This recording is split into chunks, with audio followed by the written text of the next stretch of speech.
Hello, hello. Welcome to the bigger show.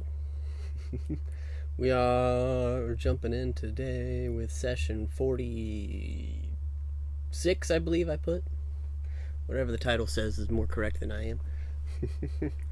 But we have made our way towards the next story arc, background arc for one of our characters here.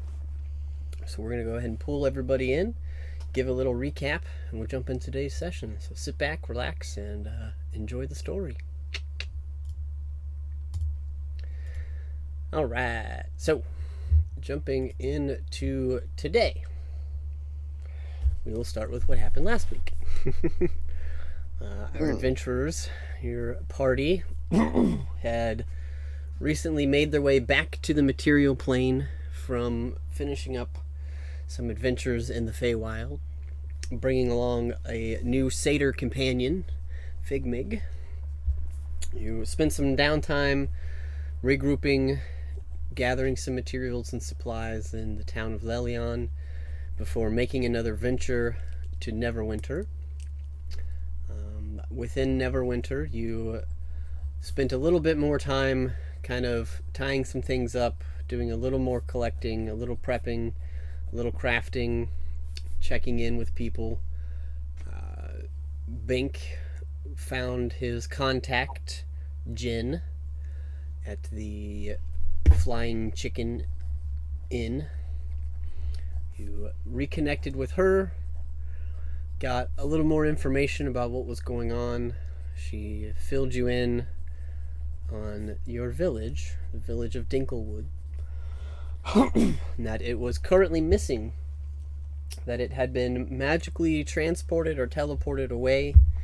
And she offered a couple of solutions to try and get yourselves there. She had mentioned the potentiality of there being some portals underneath Neverwinter within the catacombs of the Zetrum hideout. She told you she found the entrance but had not made her way in, and that was one route you could go. You could try and go through the Zetrum to find those portals and jump there, or she could take you to the place that your village should be. It had mentioned some other potential teleportation type options requiring seeds or some sort of nature magic or something to connect you with your village, that maybe it would work in that area, and that was also an option for you guys to try out. You opted to follow her into the wilderness and make your way towards the last known location in the original nesting place of the town of Dinklewood.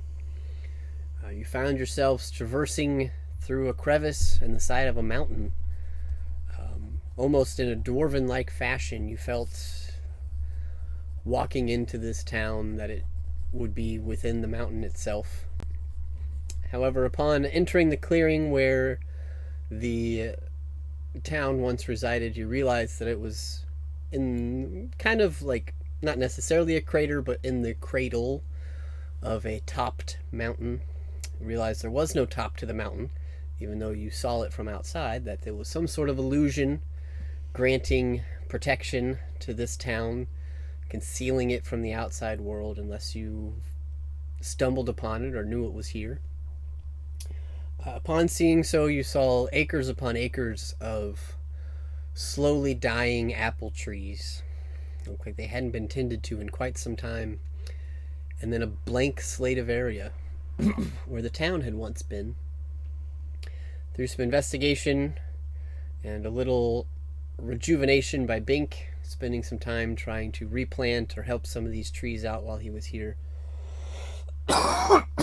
you eventually found the remnants of what had teleported the town. Found what were known as some gate stones on some stone archways. There appeared to be quite a number of them, somewhere in the realm of 10 to 15 from what you could see, that would have been used in the teleportation magic that transported the town to wherever it went. It took some time to study the gate stones, see what you knew about them.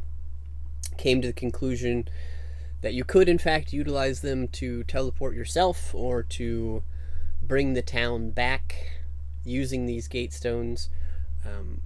However, it was quickly evident that they would all need to be activated at the same time. And given the distance that they were from each other, that was quite impossible, given the current limitations of your party and how many of you there were. So you sought out some other ways of getting there. Bink, slowly realizing that you in fact had some magical seeds that were from your homeland, and had been in your possession for quite some time, though you didn't realize exactly where they had came from. You knew their uses to an extent. Decided to try and bank on the potential attunement of these seeds to their homeland, and you planted one, upon which a giant beanstalk rose out of the ground and reached far, far into the sky. And a small door opened on the side and allowed you guys in. You found inside a moderately advanced form of stairway transportation. Didn't take you very long for one of you to set foot on the stairs to try and make their way up the beanstalk, when I believe it was Zanzidar was immediately grappled by the tree and was shot at an amazing speed up the stairs, almost in a roller coaster type fashion, and disappeared from view. And the rest of you slowly followed suit, many of you losing your lunch on the way, but found yourselves at the top of the beanstalk. Stepping out of this portal that was at the top, you found yourselves exiting a large tree on the edge of a town, the town known as Dinklewood. You saw before you this landscape of buildings and inns and restaurants and just a quaint little village. And you saw the other half of the apple orchard that was still being tended to, still in great shape, just below you off the ridge. And making your way into town, you bought some bread, eventually found yourselves in the town square buying some chunky apple juices, meads, wines, things of that nature. And as you were enjoying these small things, you saw emerging from the large house in the center of town a small male gnome and a large, or not large, but a tall, very well dressed, though interestingly colored, blue suit with white accents human. The gnome thanking them for something and addressing them as Lord Cryo. And that is where we left off. So, to bring you guys back in, I'll go ahead and share my screen with you now.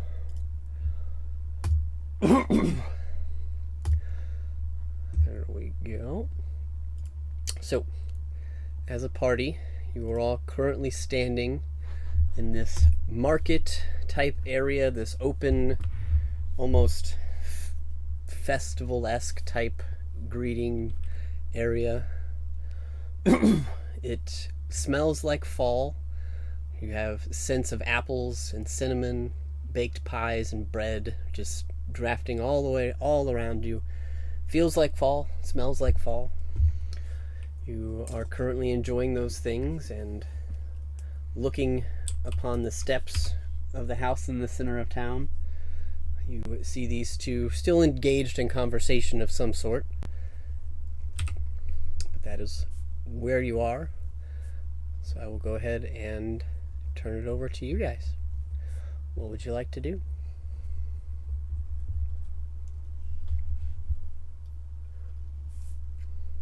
Think is I want to see if we can eavesdrop on what they're saying. Are they ending their conversation, or are they still having a conversation? Yeah, they appear to still be having a conversation. Okay, I want to...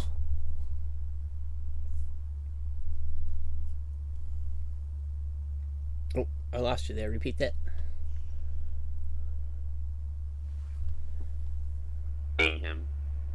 his presence. Okay, you want to try and listen to them without them seeing you? Knowing I'm there. Yeah, well, just not knowing that my presence is there. Okay. How would you like to try and do that? Do you just want to stand here and see if your ears work? Did you want to try and sneak closer? Kind of where, like, at the bottom of the steps are and see if I can, like, listen to them. Like, casually, kind of, like, off to the side of the road, and then kind of, like, lean up against the wall, see if I can listen to them. You see where, like, that lamp is by that double door to the right? Like Yeah, so, like, kind of, like, over there, but, like, leaning against the wall, see if I can listen to them. Okay. Roll a stealth check for me.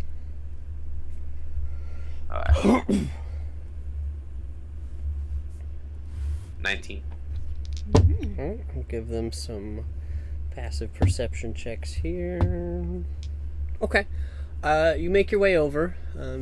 Neither of them seem to be paying much mind to what's going on around. Neither of them really seem to clock your movement.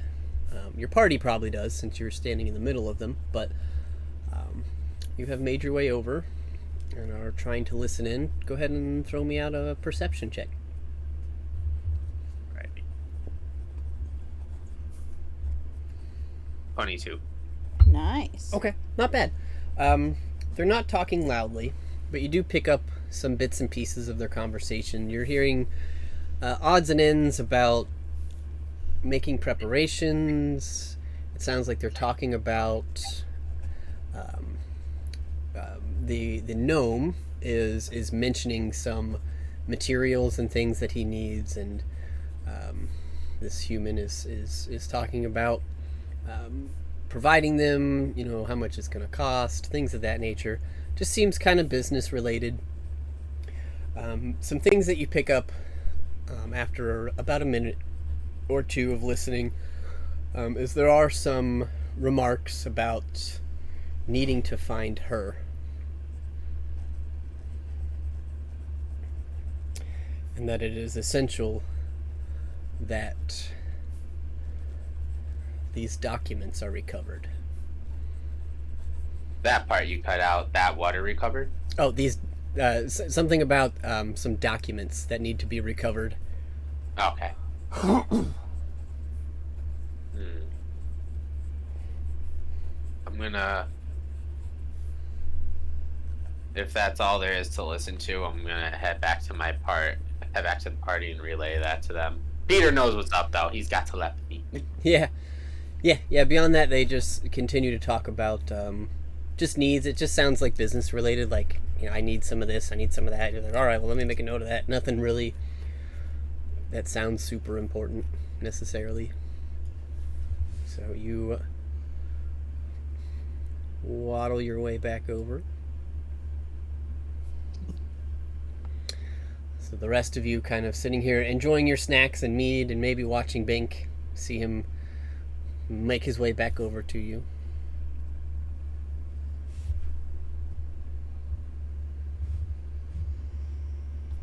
All I was able to get from that is they're looking for a girl.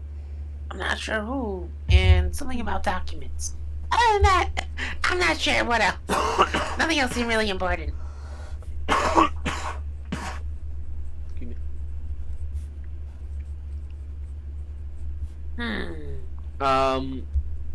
So I'm gonna go back to. We're in the market, right? Like a name or anything like that. Nah, I didn't hear any names or anything. Just they're looking for a woman and something about documents, but I wasn't able to hear much more. Do we know who this is to you, or are you just... Even Bink doesn't know. I'm not sure who. Wait, do I know that this is the father? Or It has been a long time since Bink has been here. Make a history check with disadvantage. okay, because I'm like, does he know it's his father? Does he not? And that's a 12. You're not sure. It could be, but you don't really remember. The town looks a little bit different. You remember your home was somewhere towards the center of town. But his face isn't clicking anything at the moment. But of all the people in town, this is the most likely candidate in your mind.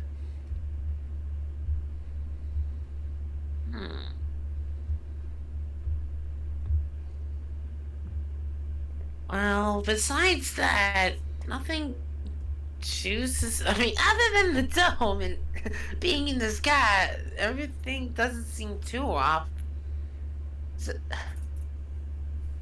I don't know where to start, who to ask. Like, if we ask, they're gonna make weird faces. Would I possibly, like, remember, like, if I had a friend or, like, to possibly go to even ask questions to start off, or? I don't know. Did Bink have friends? You tell me. No, Bink was a lonely boy. He only had his bro. You know what? I didn't even clarify. He said I had siblings. So I know I have. Okay, it was I've got 4 other siblings. Yeah, I've got 3 older siblings. 3, my bad. No, I mean 4, including me. Yeah. Yeah.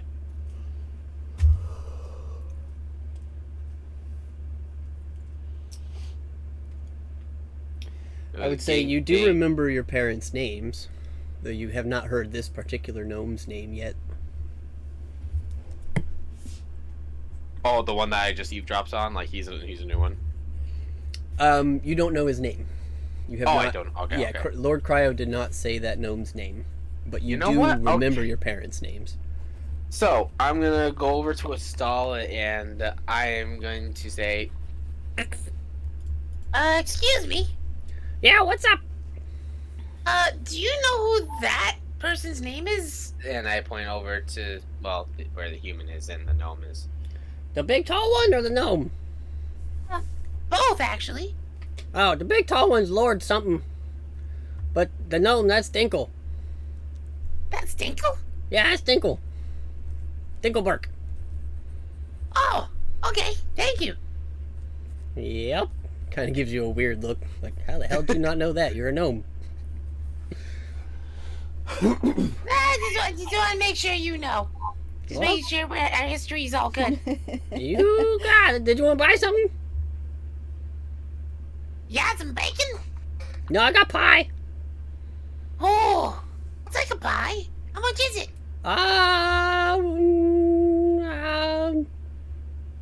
Half a copper. Okay. I snap a copper coin in half and give it to him. All right. He hands you. It is almost too hot to hold. Freshly baked apple pie. Yummy. Bink just like holds it and then he just like hot potato. He passes it around to everyone as it's super hot. Oh, Don't here, Molly, you take it. don't drop it, Bink. Ow, ow, ow, ow, ow, ow. I just start like blowing on it, and then, afterwards I like slice it up into pieces and hand a piece to everyone. There you go. You were trying to find out who those people were, right, Bink? Oh yeah, apparently that's my father. That's your father? Yeah, apparently. Well, Well, apparently. I Yeah. mean, if he owns this whole town, he could probably afford like room and board for us. Hello there. I'm gonna start walking up to the steps, Well, trying to get attention. Okay. So as you turn to start heading that way, I'll say one thing has changed. You do see that the human is kind of like... He shakes the gnome's hand in a very like formal end of discussion kind of way and starts to walk down the steps. Wait, she? He. Oh, I thought you said she. I'm like, wait. I'm like, it's the mother? I'm like, oh. His name. Okay, sorry. Zan, you begin to waddle over a little bit, and the human, the older male, kind of looks over at you and says, "Huh. Well, you're a new one, aren't you?" Yeah, we came here by tree. I know that sounds weird. Oh, okay, wonderful. The Zetrum will hire anybody these days, won't they? What do you Whatever. know of the Zeterum? Excuse me? What do you know of the Zeterum? They are working for me in this town. Oh, Are you not Um, Zetrum? They are the only ones that should be here well- that are not gnomes. we actually just freed a city of centaurs from the Zeterum. You don't say. And he is eyeing you.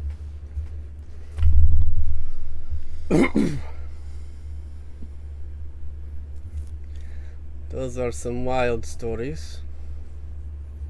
During this conversation, Fig kind of like slides up next to Zan and kind of says, "Hey, so I heard that your name, Cryo, Lord Cryo. That seems like a really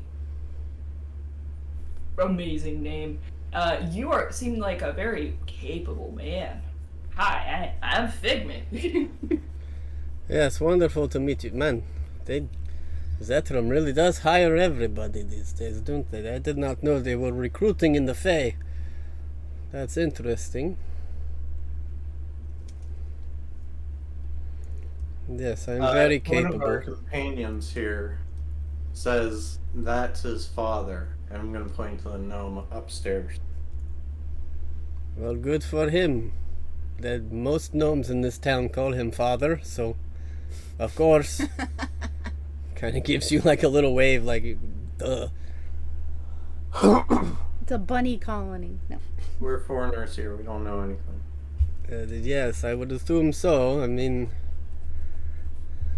you must be very new. Well, I'm sure the Zentrum sent you here with a job, so go and do it. And he kind of turns to start walking away. Figment walks up to him. "So, you busy later?" Jesus. Yes, I'm quite busy. Why do you ask? Do you need something? "Yeah, would you want to go out and get a drink sometime? You know, just hang out, talk, Zekrum." Wow. Do they not teach you manners in the Zetrum anymore? You're literally asking your employer out on a date. Sorry, darling, but I am taken. Oh, writing that down. Cryo wing is taken. He's been heartbroken. He just kind of sits there. He's like, Hey, "Oh, hey, he didn't say by a lady or a man, so he didn't clarify. Right? right." Bink I'm is so the sorry, ideal sir. wingman. Jesus Christ. Yeah, I'm gonna ask no H, but drag it out in the date. Yeah. Great. Says, well, Boy. drink an extra one for me, I guess.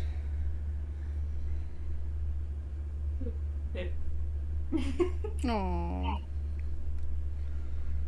Anything else I can do for you? Big's crying.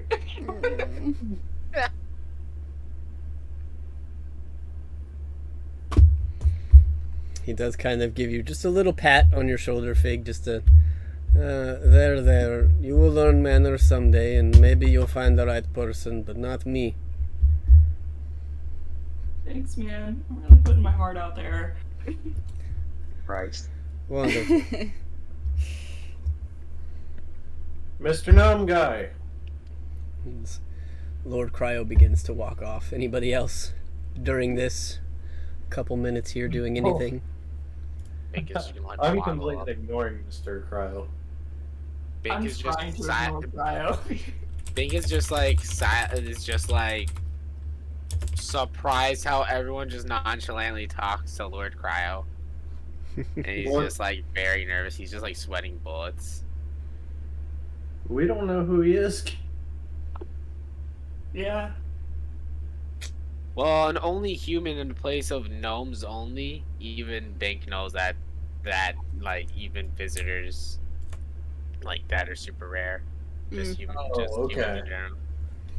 Hate to see him go. Love to watch him walk away. Like that was like the first ever person. Like, I mean, like he's only been there for like 5 years before he was abducted, but like he never seen anybody else beside gnomes just enter the village. So he's just like, what? Who is he? Why is he in the village? Why is he making a deal with father? Or why is he, And then he pieces it together like, why are they in the sky?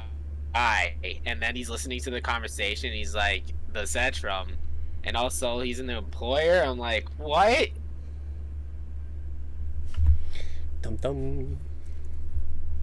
But besides that, Bing cools down a little bit and he starts walking on over to where Dinkle is. Okay. Anything from Lalia or Aiden? Are you guys just watching it and taking it in?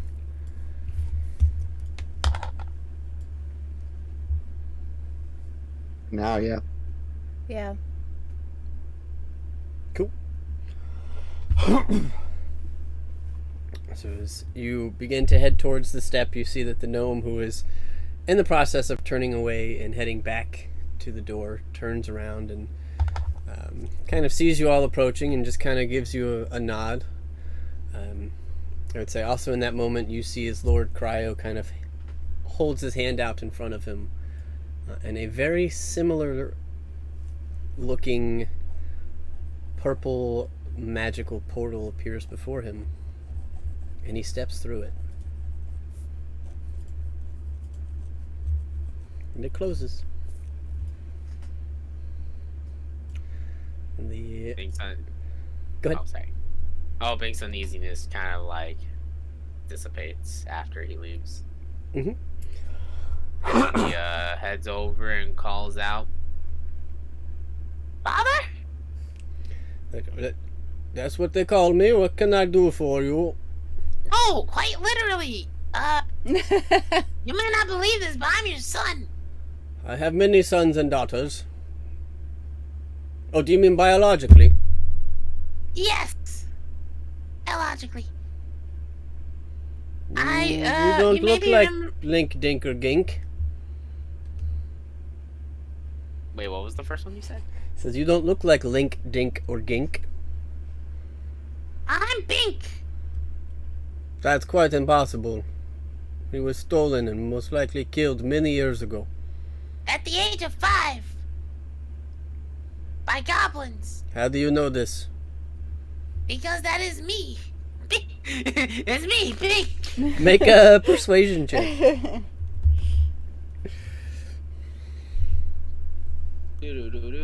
Persuasion. I am not very persuasive. I got 11. Since I don't know about that, how would you know this information? I mean, most of the town knows. Are you... What did they say? Fucking with me? Can Lalia help by stepping forward and say, "We have heard this story confirmed by an ancient dragon herself, in tune with all of the knowledge of all of the land. Acquainted with many, many historical documents of the material plane. Old Gnawbone told us in this young man's presence that he is Bink, and she began our journey to finding Dinklewood." You see his eyes kind of look back over and kind of rest on Bink again, and you see a violet twinkle in his eyes appear for just a moment. He says, "Huh. Okay. Show me the Burke birthmark." Oh boy. Bink raises the bottom of his shirt to show that he has a birthmark on the bottom left of his torso. All right. You see that it very subtly resembles DB. Nah. Oh god. As your father lifts his shirt, and in the very same spot, you see a birthmark that resembles DB. A single tear starts to streak down his cheek. And he runs up and embraces you. Just starts Bink, hugging and squeezing you so hard you can barely breathe. Bink hugs him back, same force. But now since he has a strength of 23, he squeezes him even harder. Jeez. Yep. You hear for just a second, oh, you gotten stronger. I love a challenge. And he starts squeezing you harder. That all you got, son?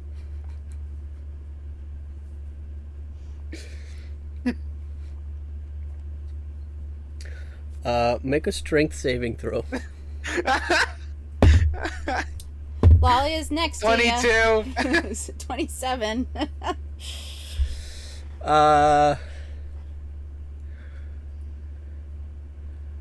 Yeah.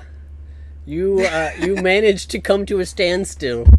He is squeezing so hard because he got a natural 20 Oh, really? on his grapple check. So Oh my god.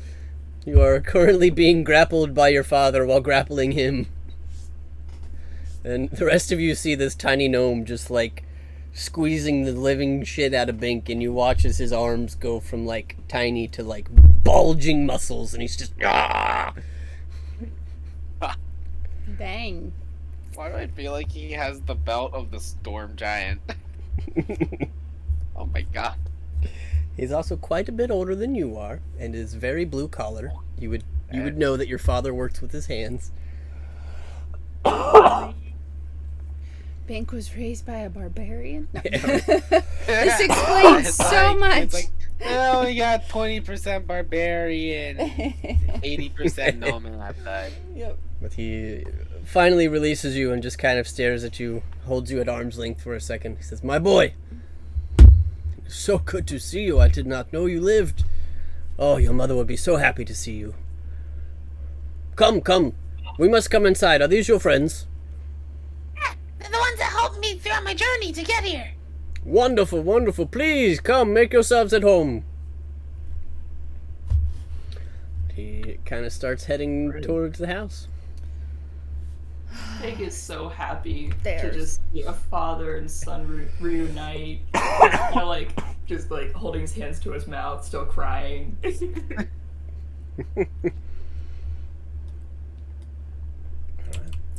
Very emotional day for Figmig. Goodness. Yeah.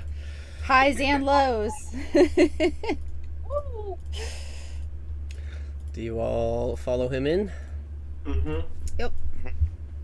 Peter cannot fit through the door of a gnome house, Oh, no. so he just kind of sits outside, but the rest of you can fit.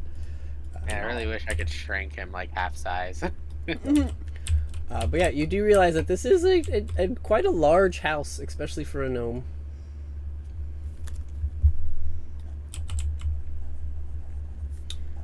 Let me... Wow. Goodness. Oh, Walking in to the open foyer area. This is kind of initially what you see. He just kind of beckons you all over. It was down into this kind of like sitting area. That's also got some bookshelves. Looks like a small library kind of gathering room. He says, "Well, welcome guests and my son. I'm so happy to see you. Is there anything I can get you all? I have the best chunky apple juice. You know, right? It's so good. It is amazing. It is the best." Well, sure. When in Rome, or whatever, when in Dinklewood. Amazing. And you see him clap his hands real quick, and like 4 little gnomes come out of a door in the side of the wall. "Yes, Master Dinkle. Apple juice for everybody." "Yes, Master Dinkle." And they all run back into the wall. You gather he's got some servants, and they're on their way to grab the apple juice. Lolly is contemplating attaching some sort of flag or something to Bink because she's getting a little worried she's not going to be able to tell him apart from all the gnomes running around. We need a sign that this one is Bink. But you all settle in here, and he kind of looks you all over and says, "Well, I'm so glad you made it back. What brings you here? Why? I mean, it's been so long since I've seen you, my son. I'm so happy. Well, to give long story short, when I was taken by the goblins, I was in a dark cage for about a month. I didn't know where I was going or what was gonna happen to me. But an elf named Jen saved me and raised me. And they helped me find the village. They tried to help me find the village, but they weren't able to find exactly where I was for a while. So, after being raised for a little while, I went out on a journey to find you guys. And it took a while, but I met some friends along the way. And we went on a lot of journeys. Oh, that's And so wonderful. It's been really hard, but we finally found you. Well, I must say, I'm so glad you made your way back. If only I'd known that you were still out there, we could have found you, I'm sure. But I'm just Don't glad Don't worry, you're Father. safe. I know you must have tried hard.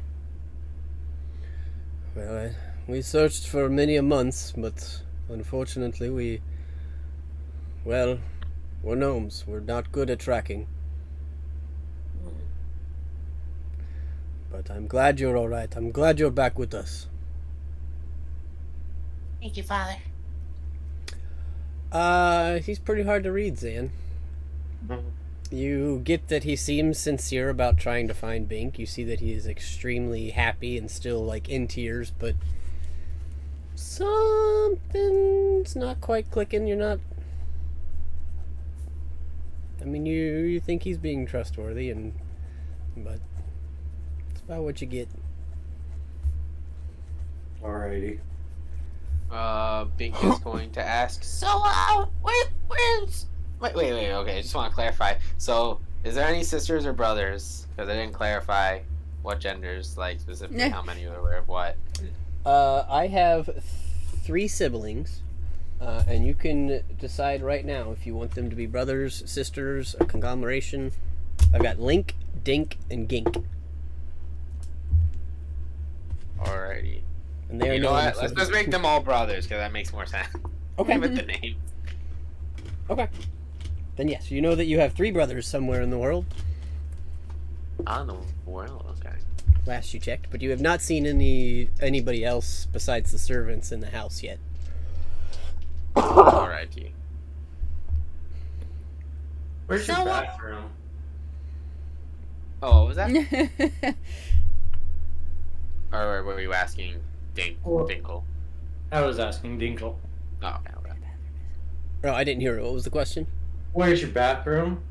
Oh, it's right across the hall, down that way to the right. Alright, could you mouse over where he's showing me to go? Yeah, it's like down in this area. There's Oh, okay. I'm Um, going to quickly get up from the table and run to the restroom. Okay. You got it. You make your way out.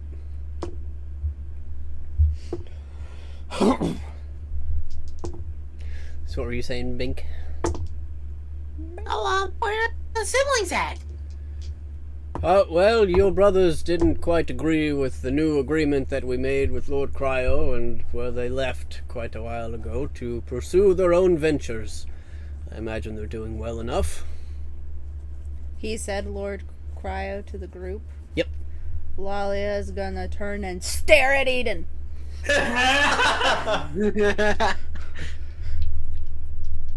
Eden's gonna look at you like you have something in my face or something like that. Alright. A new agreement with Lord Cryo. What is this agreement? Yes. Oh, it will bring many riches to our town. You may not necessarily know how gnome villages work, but in my village I cover all expenses and make sure that our gnomes here have everything they could ever dream or wish. They have no use for money, but I do, obviously, is being able to provide these things to the village. Well, Lord Cryo, through the use of I believe it was the Zetrum, I don't know, some group of hillbilly weirdos, offered us many riches to make him and craft him something of legendary importance, according to him.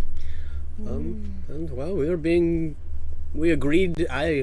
Obviously, I spoke with the Zetterum about it first, and something inside me after that meeting just said we should do this. Oh God. So I took that on, and well, we accepted, and some of the terms were that our village would need to be moved somewhere private so that we might not get interrupted, or somebody else might not steal it from us. So he worked with the Zetterum, I guess, to set up these gates or whatever, and brought us here. And well, he pays us accordingly and brings us materials, and we've been working on it for quite some time now. But I've managed to keep the town's spirits up. They're I don't want to say none the wiser. They know that we're working, but we love to work. That's what we do. We're gnomes. How long have you guys been working up here for? Oh, a little over 2-3 years now, I think. Oh, so this happened just recently. Yes, it hasn't been that long. I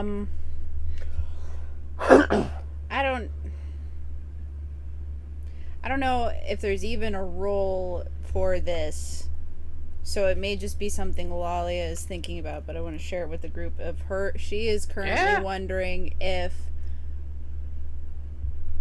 his experiences, it's been 2 to 3 years, but it's actually been a lot longer. Like if time has been weird, but she could insight to see if he's lying, but her passive is freaking 19, so, or 20. Her passive insight. So if you want me to roll for it, I can, but make an Arcana check if you want to kind of maybe think about the way the world works and where they are, or you can make an insight to see if he believes it's the truth.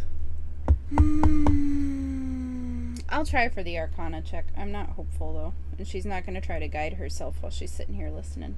Yeah, that's just a 10. Okay. The only thing that really pops into your mind at the moment, it seems a little weird. Mm-hmm.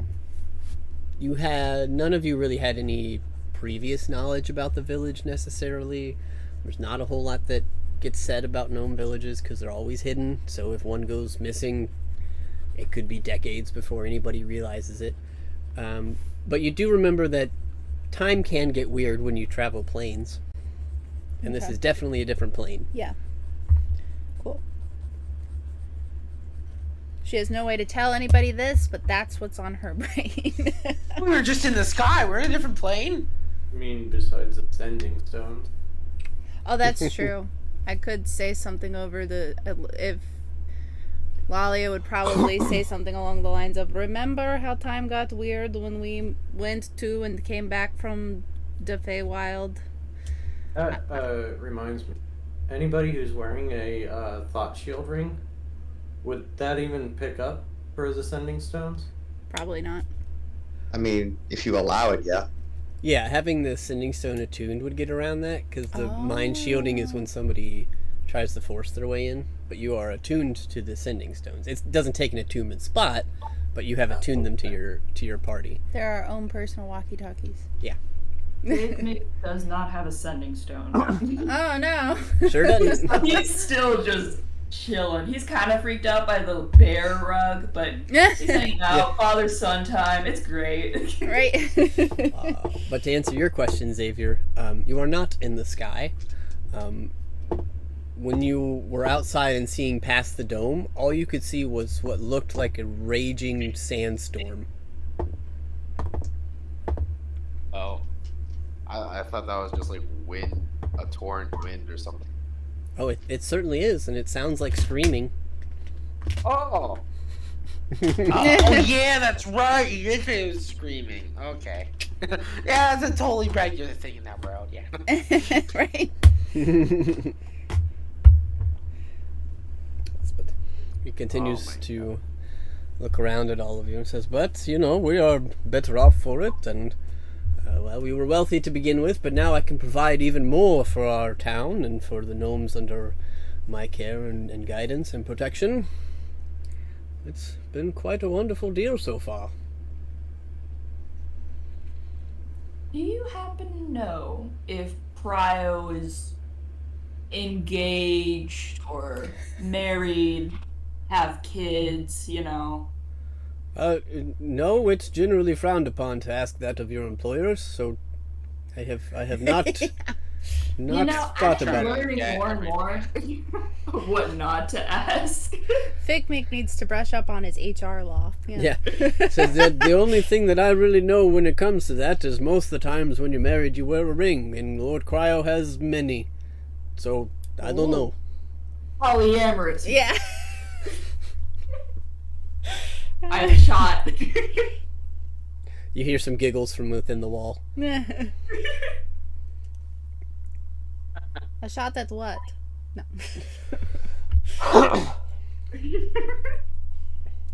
But yes, Lord Cryo has been quite a wonderful benefactor, providing us with many spoils, and well, we're doing our best to finish this research. We came close, but we've had some hiccups, and we're still working on it.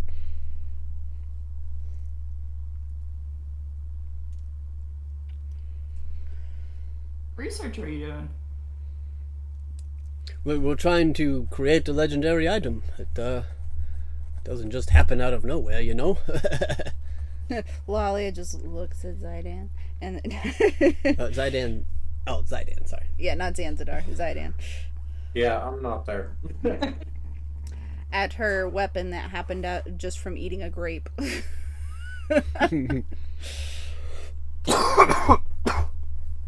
So I will jump over for just a second here. Zanzidar, making your way out of the main room. Where were you headed? Well, it looks like where the bathroom would be located, there would be a staircase right kind of by it. Yeah, there's a staircase there. There's a staircase down here. There's a staircase in the middle. I'm going up the staircase by the restroom. Okay. You do quickly realize that this door has a hole in it, and you can see outside. There's an outhouse. Eh. Alrighty. But yeah, if you head up that little baby staircase, you find yourself in another hallway. There are some doorways, and then you can see down here a balcony overlooking the floor below. For the doorways, are the doors just open? I'm kind of trying to look for like a study or an office. Yeah, most of the doors are open. As you kind of step out onto this floor and make your way over to see that this door is open, a little gnome pops out of the wall behind you. You're not supposed to be up here! I was given permission. No, you weren't! Eh. Okay. A little bit lost. Can you help me? Yep, you got to poop, right? Yep. Okay, this way! And he takes your hand and starts pulling you back down the stairs.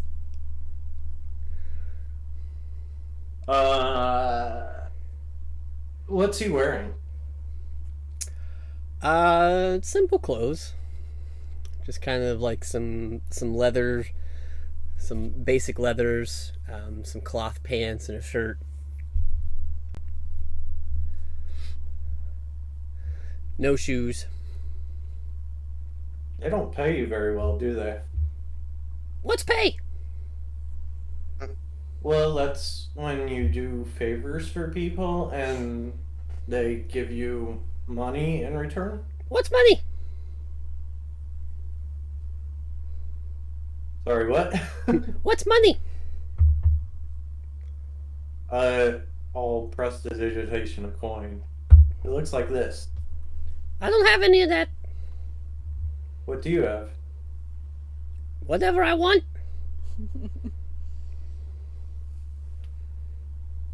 What about papers? Do you have papers? What do I want paper for? Writing. I don't write. Does the father write? Probably. I'm thinking of half elf or not half elves, house elves. Give Bobby a sock. Right? We need Hermione to get up in here and give them some workers, right?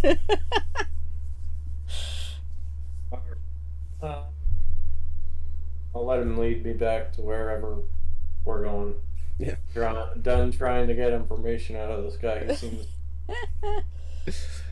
As you're heading back down, he's just kind of like, "You're a weird one. Wait, you don't know how gnomes work, do you?" No, I don't. Oh. You should figure that out. Did the human guy have permission to go upstairs? Nope.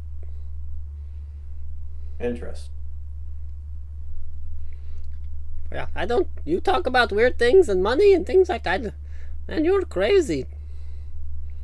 We're not. Yeah. This gnome has everything he could ever want whenever he wants it. All I do is work here for 4 hours a day. 4 hours. Lucky. Keep track of time. There's a big sandstorm outside. Yeah, so? I count. That seems unreliable. Well, I've been talking to you for an hour now, so I only got 3 left. Jesus. Alrighty. Are we about back to where the quote-unquote bathroom was? Yeah, you make it back down, and he opens the door, and you see an outhouse in the distance. He says, "There's the poop bucket." Luxury. Alright, thanks. Yep. He kind of laughs. Guest poop bucket, and runs back inside.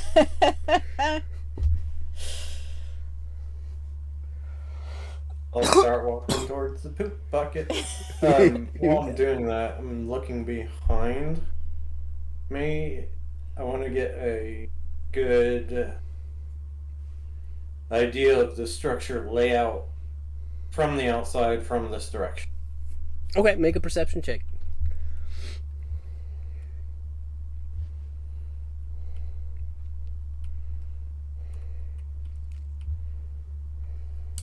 Not bad. Cool.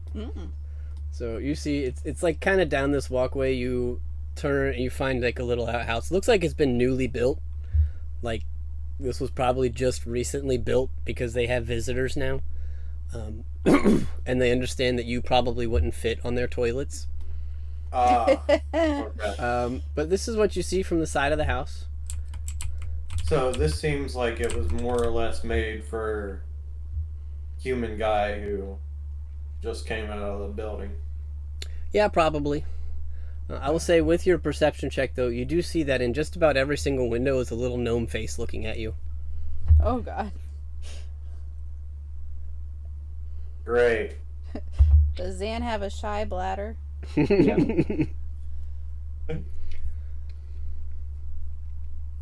Hey, at least my magical room, my magical mansion prepared you for this with like the 50 other somewhat big set. Yeah. Father like son. Right? I'll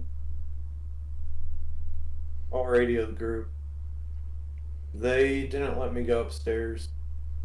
Something didn't seem right, and I wanted to poke around, but they've got this place really well guarded. Per se.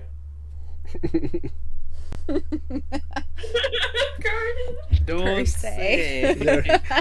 I think you figured out this at this point. There are literally gnomes in the walls.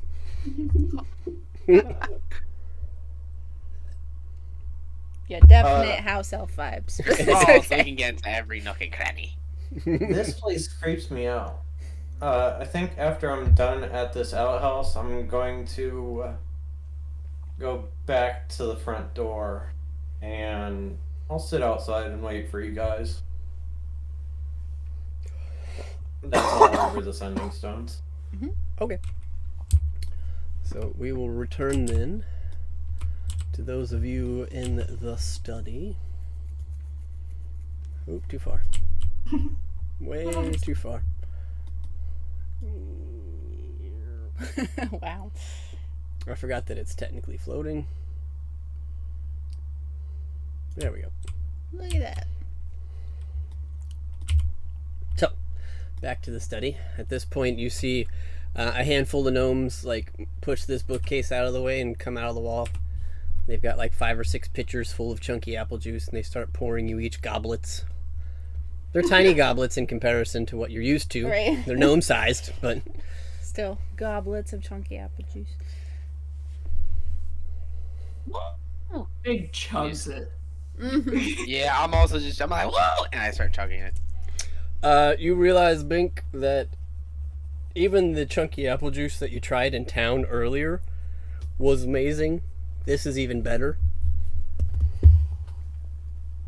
This is like primo. Stuff is great. Yep, well, it still uses your mother's recipe. Where's mother? She unfortunately can't be here right now. Insight check. Sure. What's he insight. hiding there? So what you hiding Oh, there, that's bud? not great. 16. Okay, what are you looking for? I want to know what I can glean from his mood behind those words, if that makes sense. You gather a little bit of tension. Okay. A little bit of maybe frustration. Okay. And he chose those words carefully. Okay. But yes, she can't be with us right now, unfortunately. But I'm sure she will welcome you with open arms when she returns, Bink. I imagine she would love to see you.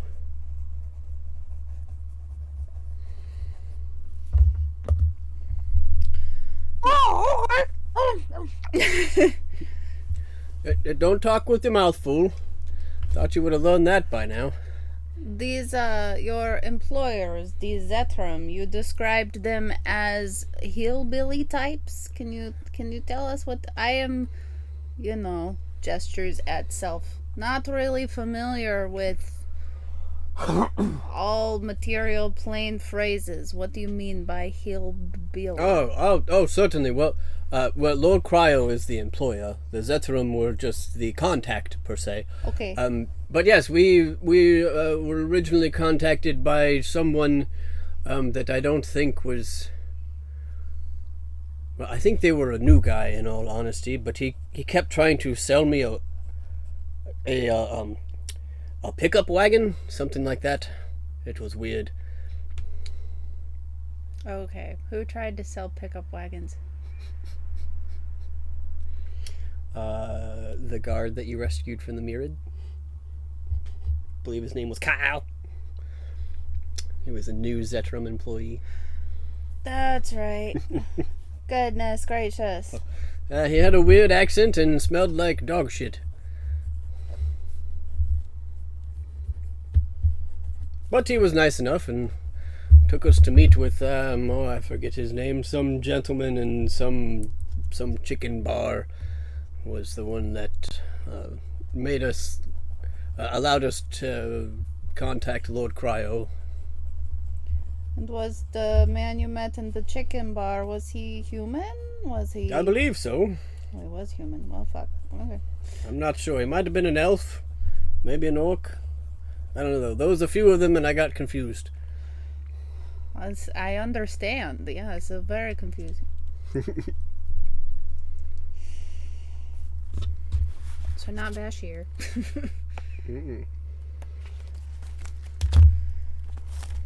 His name was Fanny, Flappy, Farty, Fagin. Fagin maybe. Oh yeah, that sounds right. Shite. Oh yes, we've heard of this Fagin. over the sending stones. We've met with this Fagin.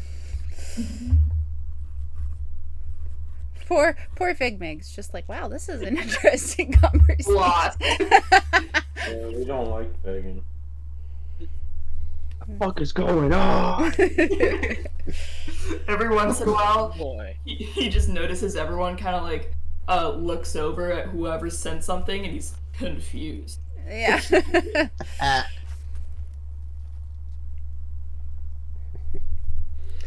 Yes, but well, that's business. I don't necessarily want to talk business all day unless you really want to. But I'm happy you're here, and I'd be welcome to extend you the courteousness of my house. You're all welcome to stay. I can have guest bedrooms prepared. Anything you need.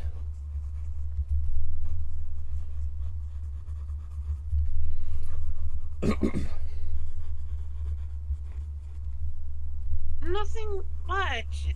It's just, I guess it was just different for where I'd find you guys. I didn't know you guys would be in the sky. Like, wow. Well, it's not really the sky necessarily. There is sand underneath. It's just that there's always a sandstorm around. It's very confusing, you see. I believe Lord Cryo called it the plain of pandas, something like that. Plain of pandas? Or maybe it was Oh. Pandemonium? Pandamononium? I don't know, something like that. Pandemonium. Yeah, there you go, that one. Seemed like an odd name, but it makes more sense when you hear the winds. So we try our best to drown it out with other sounds. Does Lalia have any idea what that plane entails? I don't think she would, but figure I'll ask. Somebody had made a check about the plane before. I had made a check to see if I figured it thought we out. were on a different plane. I think. It was like a high arcana check. That Yeah. Yeah, so you want to know if there's anything never you know mind. about the plane? Yeah, never mind. I think we did get that last week. Yeah. That's fine. Sorry. I thought I rolled too low last week, so so I thought I just found out that we were not in Kansas anymore. Yep. Yeah, you know you're on the plane of Pandemonium. You don't necessarily know what that means. You know that it's a crazy plane. You know that it was abandoned by the gods for a reason.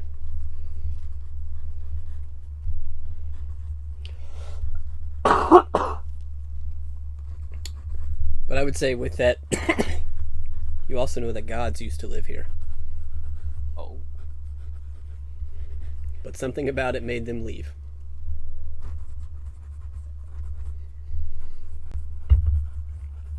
So, well, is there anything I can get for you?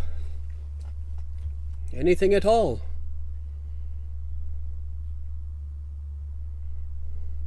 Think is literally just like blank-minded at what to do. All right, wonderful. Well, dinner will be ready in a little while. We are having what was on the menu for tonight? I think it was apple beans. Beans? Yes, apple beans. That's my favorite. Oh, I don't even think I had those yet. That sounds good. Oh, it's wonderful. See, what we do is we take a bunch of the baked beans, from the beans that we make, and we bake them, and then we add some of the sugars and some spices, and then we add in some nice, crisp yellow apples to it, and we let it simmer for a couple of hours. Oh, it's wonderful, Bink. You're gonna love it. You just see like a bunch of drool go out of Bink's mouth on the floor. I feel like Oh. Lolly is looking to Figmig for a moment of, oh my goodness, I think everyone's eating vegetarian tonight. What do you know?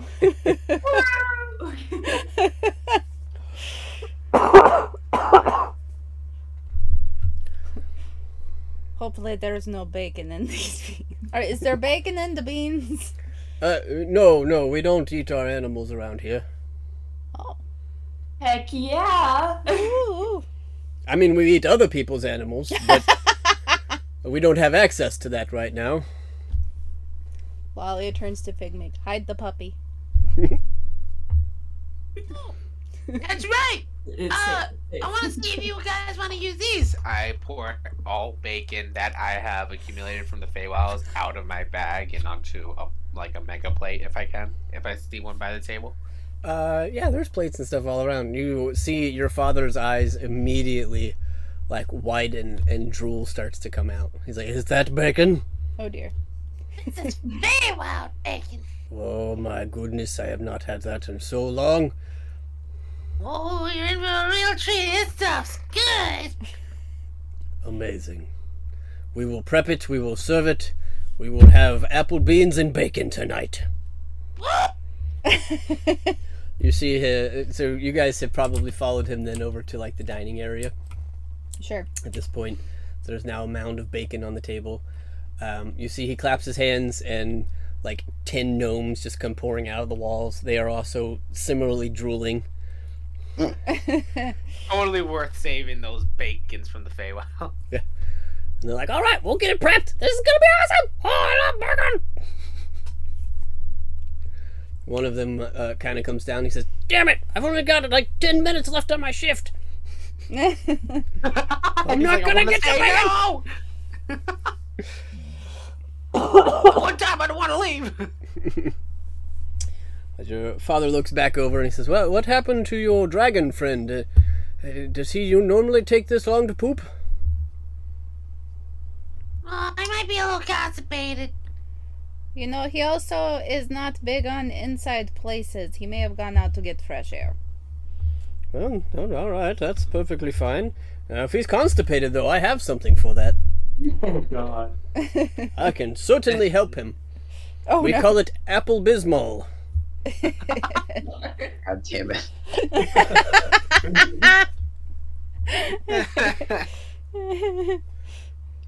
That's We also great. have prunes. Oh,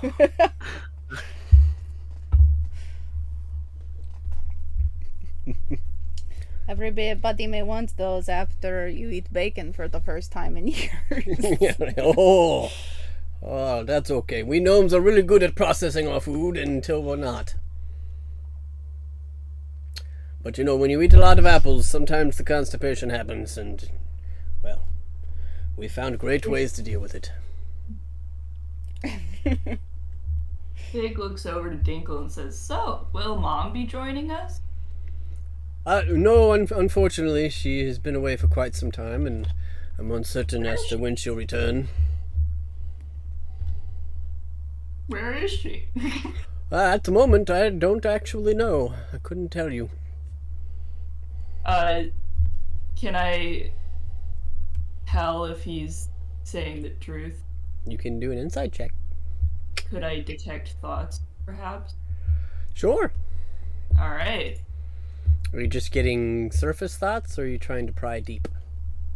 I want to pry deep into, like, why he's being so dismissive about her. Okay, so let's walk through this. So go ahead and give me your insight check.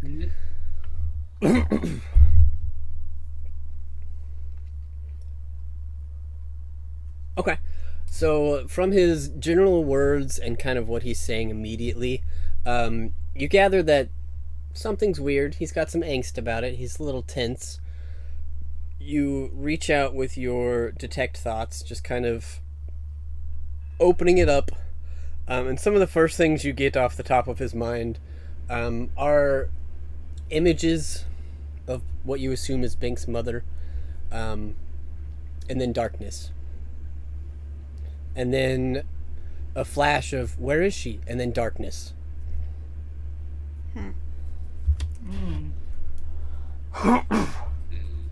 You can try and utilize the spell to dig deeper, but he will know if you try.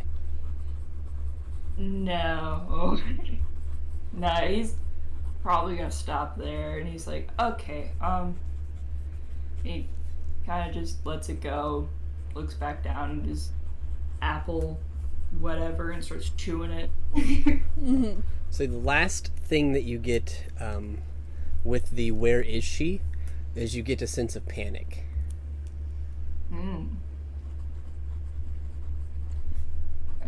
Oh boy.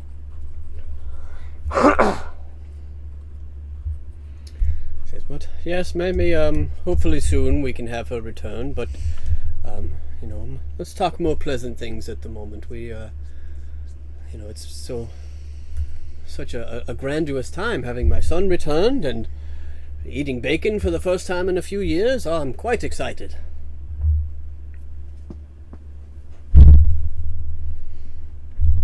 You want to hear some of our adventures?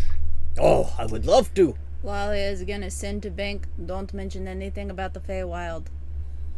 Or any of our recent trip. Zip your lip. That means you too, Zan. Since we're all... I'm up there. Goes through Sending Stone and says, Oh, okay. Yeah, Good cop. Yeah, that was Sending Stone, so you would have heard that, Zan. Yeah. Oh, It's just okay. like a PS, this means you too, since she's done. as he's taking a poop, he's like, okay, I'm being watched by like 50 gnomes while I'm taking a poop.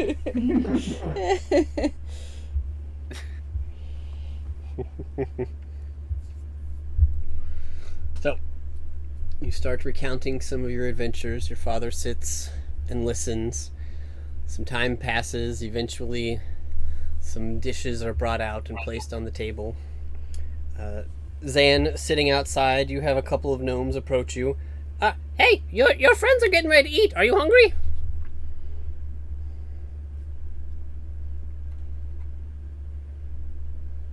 Sure. Yoo-hoo, Dragon Ball. Oh, okay. Somebody mentioned you might be constipated. Do you need help? And he pulls out a stick. Oh no. I don't need that kind of help. Oh, okay.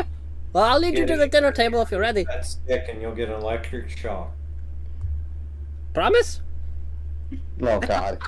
Yeah. it's- You see a devilish look come across his face. And then the other gnome next to him's like, all right, this way. Oh my god. Oh boy. Do you follow him to the dinner Horrified of table? him. Jeez, Bink isn't that bad, is No, but you walked into the literal town of chaos. Do you follow him to the dinner room? Yeah, I do. Okay. I'll sit right next to Lalia. Okay. It was a bit late. So you do, and these plates are brought out. The bacon that Bink was probably previously eating mostly raw has been very well cooked and prepared. There is this wonderful smell of apple wood baked beans, little chunks of apples hidden in them. They are not put together, but you certainly could, as this large display is put on the table before you. And you see all of the gnomes that were serving you also take seats at the table and start eating as well. So you only employ people for 4 hours a day? Is that correct? I don't employ them at all. They work for me because they want to work for me, and they are allowed to work as long or as little as they want. Ran into one of them. He said, you get whatever you want. Yeah, that's true. So, let's say we were to sleep here tonight and you wanted some of our belongings. How would that work? I can't give them something that belongs to somebody else. We're not thieves. Good to know. But I told you, I care and protect and take care of and provide for all of my villagers. That's why they call me father. Anything they want, I give them. They need not. And in return, sometimes they volunteer to help around the house. If none of them wanted to work today, I'd be doing this all myself. Why do I You see don't this strike going me as in? the person who does that. Hold on, I had two voices at once. Xavier, go first since you... No, him first. Oh, that, okay. that was my fault. What were That you was my saying, fault. Zan? I just said, you don't strike me as a person who does all that by yourself. Well, you don't know gnomes very well then, do you? That apple juice that everybody's been drinking, I made that this morning. 50 gallons worth, as a matter of fact. Goodness gracious. This house, I built it myself.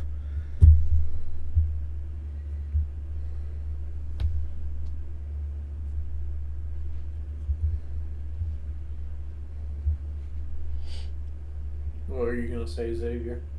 Oh no, I was just gonna make a comment like, oh, you gonna have anything you want in return? I can see that being dark in so many different ways. But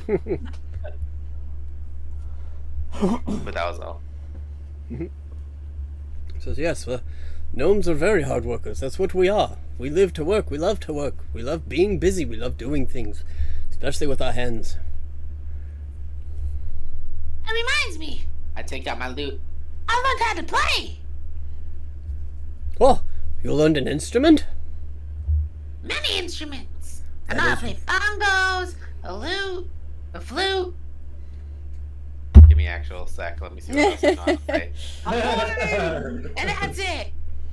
That is wonderful. Let me join you. And you see that he turns around and goes to the fireplace behind the table and pulls the guitar off the wall. Can I join? Absolutely. Alright, he pulls out his longhorn. Oh boy. You're gonna blow your longhorn while we're all Yeah. Don't play the wrong note, or else something might happen. Just like in South Park.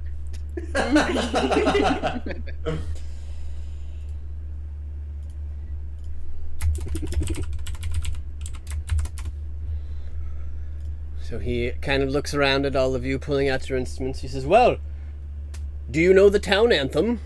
Do you remember it, Bink? Could I forget? Probably. Is that a rhetorical question?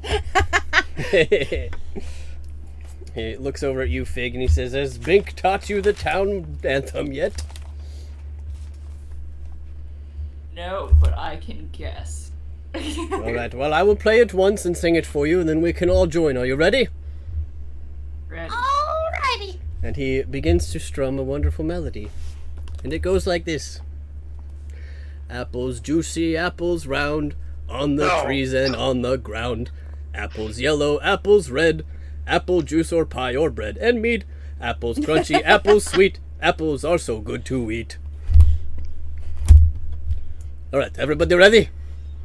Yay! And he begins to play again. Apples juicy, apples round. Anybody playing can make a performance check if you want. I'm about to say, I cannot actually repeat that. Oh, you want the words to the song? Whoa, Figmig! Goodness gracious! I get a natural 1! Oh no! Still a 15 though, so you I know! don't mess it up too bad. Did you say you wanted the words, Xavier? Is that what you asked? You know what? Sure, why not? just actually please type that to me, because I cannot remember that for my life right now. Yeah, I'll put it in campaign info. Give me a second.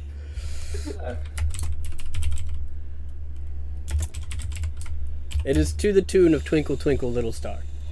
Yeah. Or the ABCs. Yeah.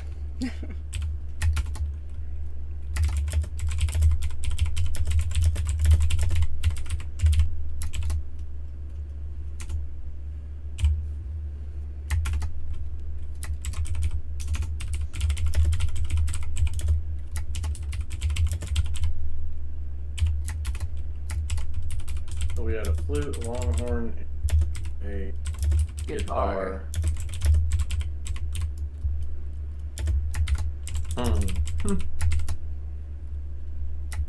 That'd be an interesting concert to hear. IRL.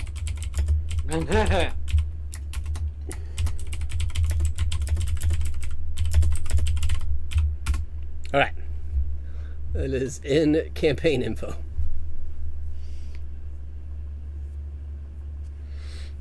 So do you want me to just do it, or should we try to sync this?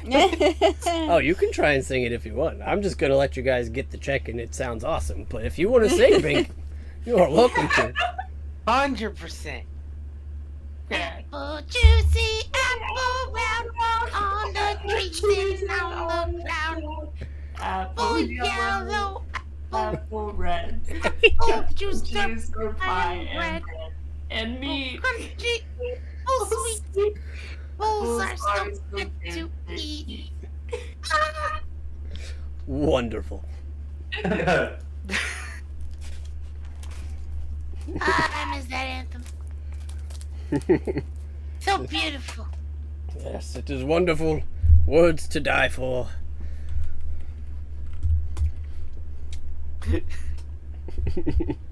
You see about the third or fourth time through, all of the other gnomes that are around start singing, and you see like 30 or 40 of them come out of the walls and start singing as well.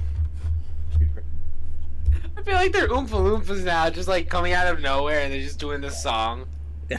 Doing the Augustus Gloop song. Pretty much. And then right at the end, about all the gnomes start like slapping each other on the back and giving each other high fives, and they're all like, "All right, we're done for the day, boss." And they start leaving.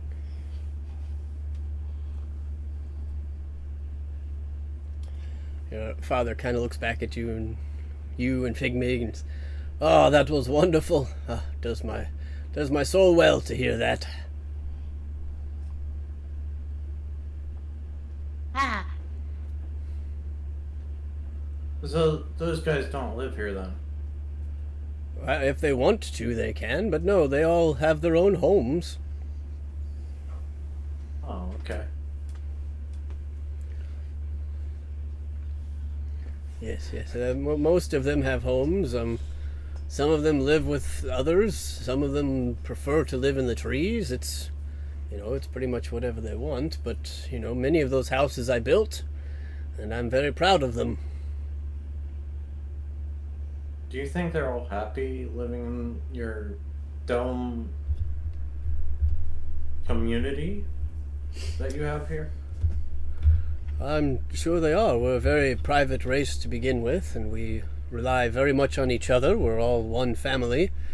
I know that they probably would prefer to be back on the material plane, but they all understand that there's a job to do, and we're happy to do it.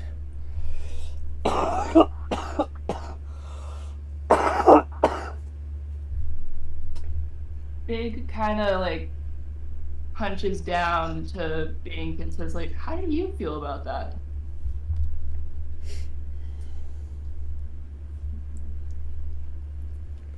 not sure.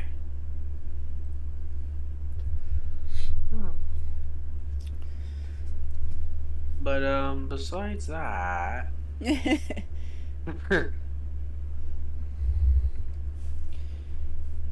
What's the job? Oh, the job from Lord Cryo, you mean? Yeah, what's the legendary item that you're making? I don't know exactly what it is. Some sort of stone. Some powerful stone of some sort. How do you make it if you don't know what it is, though? But that's what we've been figuring out. He brings us things to try, certain recipes or paperwork or ancient texts. Things to try and replicate whatever this stone was that was apparently lost, and he wants to recreate. Do you think we can take a look at it by chance? Maybe we can help. I could certainly take you there in the morning. The factories, I don't believe, are working anymore. It is dinner time, and so therefore everybody is home eating right now. you just see like gnomes, and you see baby gnomes just like gathering around the family table, just eating, having a nice time around the town. Yeah. Says, we only work for a few hours a day, so it's no wonder this might take a while. Yeah, if that. Exactly, if that. It might not take a while. I would certainly hope so. That would be awesome. Okay. So, do we have a place to sleep tonight? Yes, Oh, is my room still here? Absolutely, Bink. Absolutely. It's a little dusty. Couldn't bear to get rid of anything. Wasn't turned into a sewing room, right? No, not at all, not at all. But Yeah, you are all welcome to stay here. There's also an inn in the town that I could set you up with rooms there. I mean, you might find that more comfortable. There are some more human-sized rooms at the inn, given our recent visitors. But if you don't mind a tiny bed and not a whole lot of overhead space, you're welcome to stay here.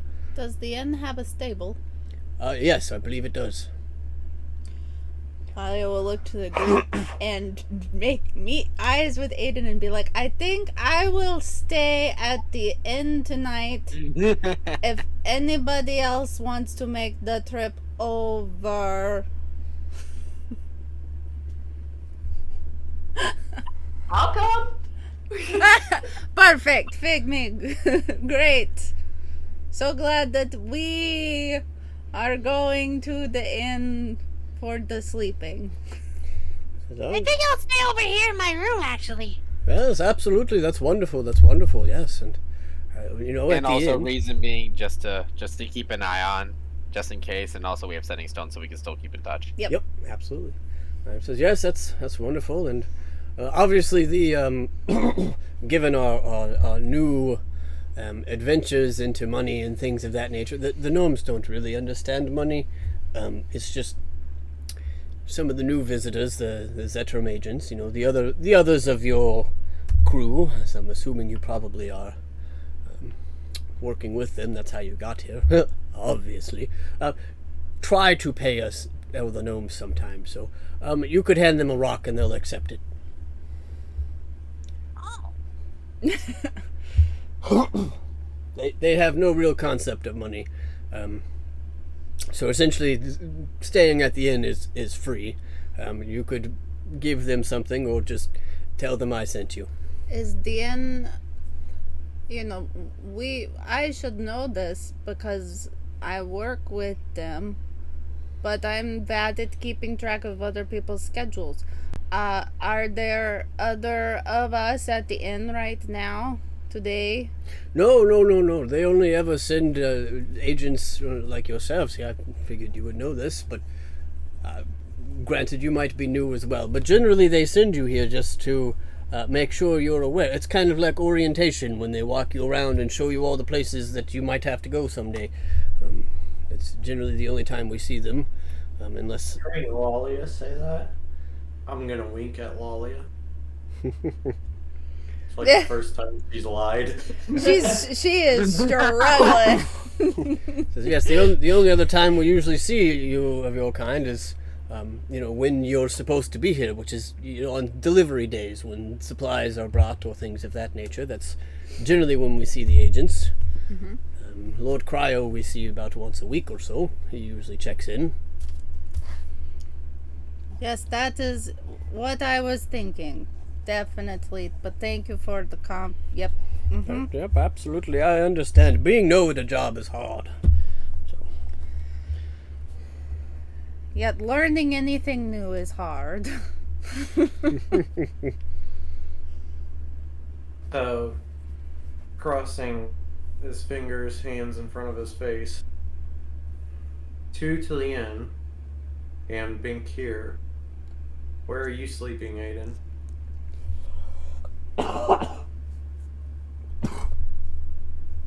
Likely here.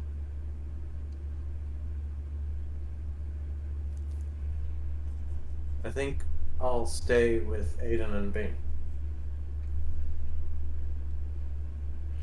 Oh, that's wonderful. I'll make sure I have beds drawn up for each of you. I cannot guarantee your comfort, but I will do my best. Thank you. He says, wonderful. Well, is there anything else I can answer for you? If beds need to be drawn, and obviously the workday is over, that means it's my turn to work.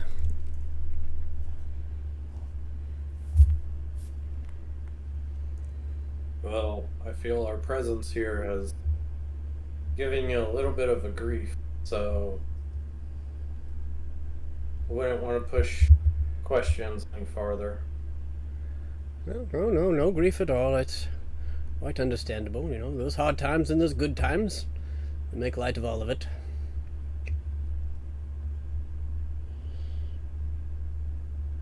What shall we do till our rooms have been made up? Says, well, I can have dessert brought out. Oh God. More apples. Sounds good. Amazing, amazing, amazing. Awesome, awesome. Well, I think we have just a couple people that haven't made it out of the kitchen yet. Give me just a moment here. And he kind of like runs through the wall. And then runs back like 30 seconds later. Yes, I caught them right before they got out. Here we are. I'll have dessert prepared and I'll head up to make up the rooms.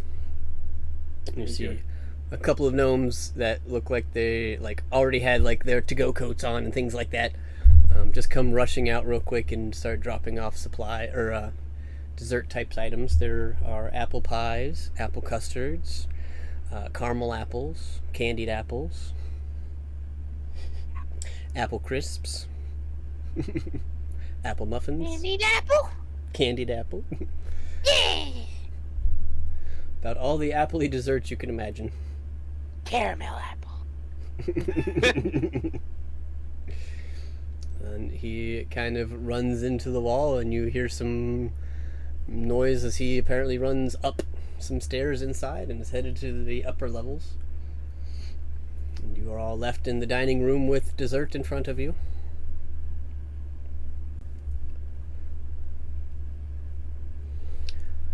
Any conversations you would like to have, or are you waiting for him to return?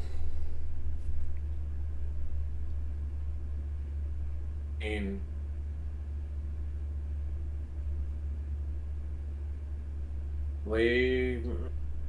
I'm not sure how much time we have to talk.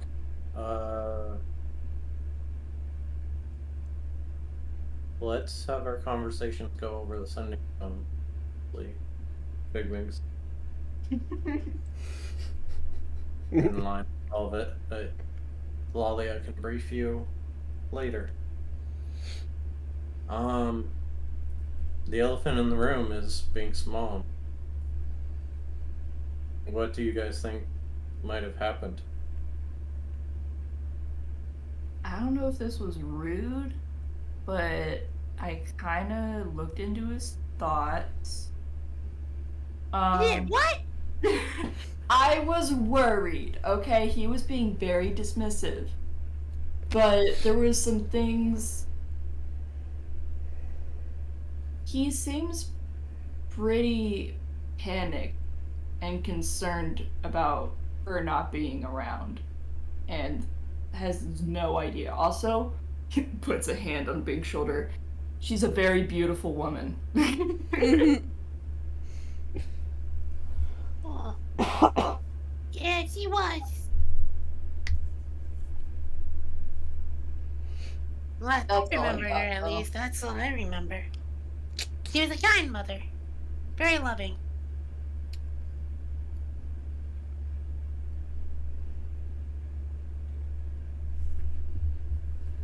Aiden and Bink, do you guys, throughout the night, are you guys feeling like we should poke around anymore in here?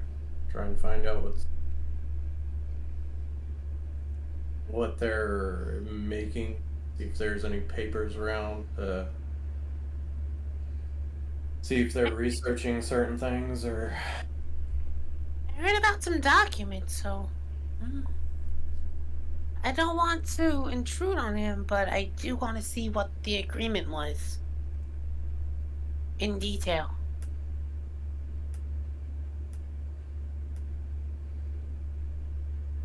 So yeah, I'm in. I want to see where that document is.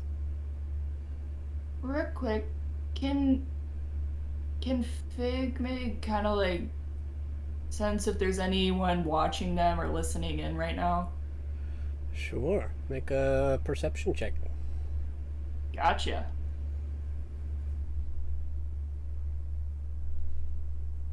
Whew. Best you can tell in this area, it seems like you are pretty much alone. Okay, My good. God. You don't see any peeping eyes, you don't hear any gnomish footsteps in the walls or anything like that. Seems like you're alone.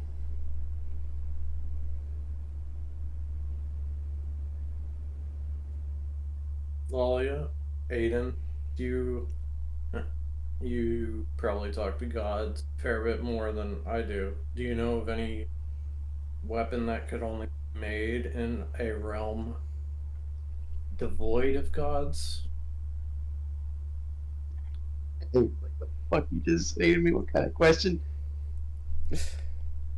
You're going to have to look at the paladin for that. I'm not exactly versed in anything of that nature.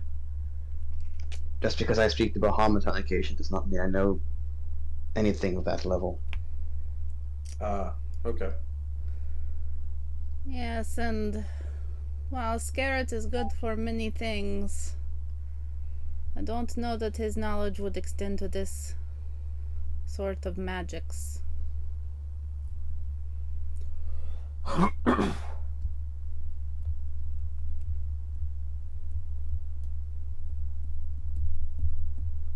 And how do we feel about this Ryo character? I mean, seeing as how he comes every week, there's definitely a possibility that we could set up some kind of trap or ambush. Why do we need to ambush him? I mean, have you seen the guy? He looks shifty. He looks hot.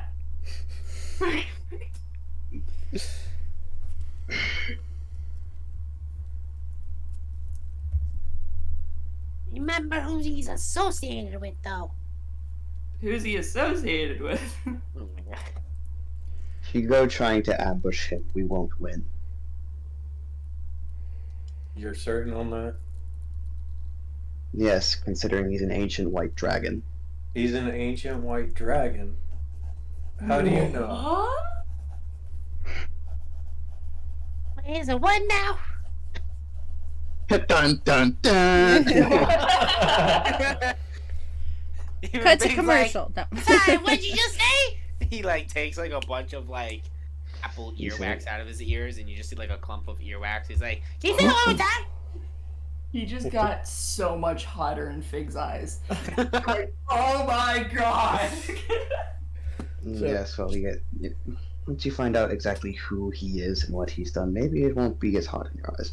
Anyways, before we met you, Zanzadar, Lalia and Bink remember this, but remember when we had fought Cryovane back in not Lilion, Vandalen? Yeah. Lord Cryo, is the father of the now deceased Cryovane. Oh, shit. And remember, Zanzadar, when I told you about the Dragon Mark and what it can do? What I didn't tell you was what I had seen through the Dragon Mark. The Dragon Mark is a link between me and the Ebondeath. And what I saw when this Dragon Mark was bestowed upon me was every single bit of Ebondeath's memories. The Ebondeath was not the dragon that we have fought originally. They were something entirely different, something that desired to be good, something that desired to help other beings, which is more so uncommon, especially when it comes to the nature of black dragons. However, the being that we fought in the temple and in the past was a being corrupted by this Lord Cryo. Lord Cryo is a member of the Ancient Dragon Council, and he experimented on the Ebondeath and corrupted his very being. So, Figmig, as hot as you may see him to be, everything beneath that is a monstrosity. I So, feel that I am missing a lot of context.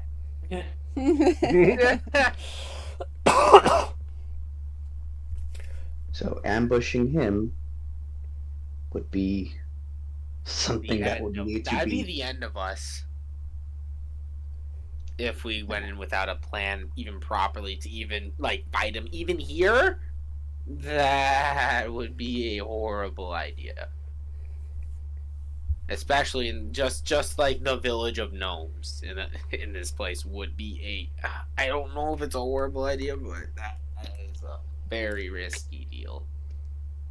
What if I befriend him deep?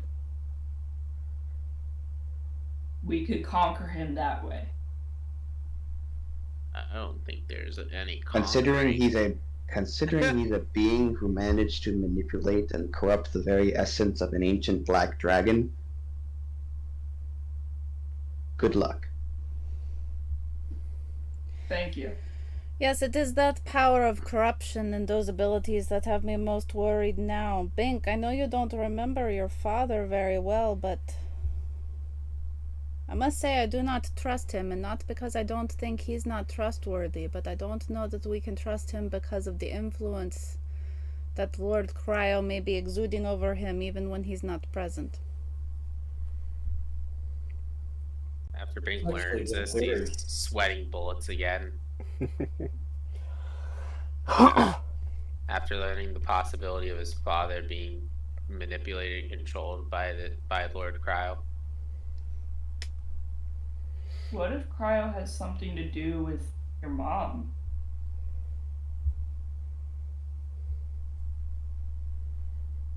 Bing sweats even double wet out of himself. There's just chonky apple juice coming out of Bink's pores. You just see his sweat turn from like sea clear sweat to like yellowish sweat. And you guys don't think that he knows it's you three that killed his son? Bink is about to pass out from the dehydration of sweating at this point. I don't have the calm emotion spell. Well, I have a feeling. His goddamn son. Oh, God. He deserved it! Like crap! He did deserve it. I think the fact that we are still alive and not fighting him now either means he did not recognize us or he does not care that much about his son. Does he even know his son died? I don't know. Oh. This poor guy. Man, Cry was strong though. I mean, we took him out because we had. I mean, he was tough, but like, I mean, I know he's grown, but like, if he's a father and he's able to do all of that without his physical body, and we had all that trouble beforehand, how much of a fight would he even give? I mean, how much of a fight would we even put up with him? Dum, dum. Like I said, maybe we don't fight. That's the thing. We're gonna have to fight. There is no talking him out of this. Hmm. You seem to forget that we killed his son as well. I don't think he's going to be in the mood for talking. I still don't completely see why you killed the guy's son. Because he was starting to destroy an entire town. Yeah. Okay, context. You know, yeah, he was totally being like an asshole. He was just there's really just Alright. Okay. What would happen because this cryo character, this weapon that they're making? What would happen? We made it and then we used it against. Maybe if we do take a look at it, maybe we can complete it and use it before him. I don't know. Its very existence seems a risk. Do we think we could manage to keep it away from him after it's made? Then will we even have the ability to forge such a weapon? We could. That's what gnomes are good for. They are great at making legendary magical items. So I do have hope that my people can make it pretty shortly, since it's been at least 2 years. 3? Wait, 3 or 2 years? How long is it? 2 to 3 years, he said. Somewhere in that 3 range. years. He said that they stopped working for the day. So do you think that it's guarded right now? Maybe by a couple. I want to see. Since they're in this realm and they know that nobody else but us is here, I don't think they'll keep too much of an eye over it. But if they truly are under the influence of him, they might have a couple of eyes open regardless. So we would have to be on guard. Well, we don't know its location. He said he We was do not. going to lead us No. to. No. He just said it's in the forge. Do you know that location is? Can I make a... Can I see if I can remember it if I was a child? The DM has stepped away. Uh, Un momento. Okay. Got bored. I think he was looking for a pee break. I already Very know glad. all this stuff. I'm very glad people started talking about Lord Cryo so I could drop the fucking bomb on people. yeah, that's Yeah, great. no, right? I Yes. also, I That was also, And the shit. tiring. Oh, yeah. Yeah, that'll go well. I can. Yeah, that'll... like, If that happens here, like, truthfully, if that happens here, I don't even know if... that like, it's not safe. If we were to engage in combat, first, we don't know if, you know, like, if he truly does have influence on people and he's, like, mind controlled them or whatever, they could join in on the fight. There could be children involved. There could be innocents at stake. There could be a shit ton going wrong automatically if we engage in combat here, and we don't have a full grasp of what's going on. yeah, I will be honest. Yeah, sounds like a really fucked up guy, but Fig is still very pacifist. So he's trying to come up with like excuses of like we don't have to fight him, and What else? Like, now we do. All It's right. like, yeah, you know, yin and yang. It's like, yeah, he's freaking. Wait, which one's bad? Which one's the bad side? Yin yang.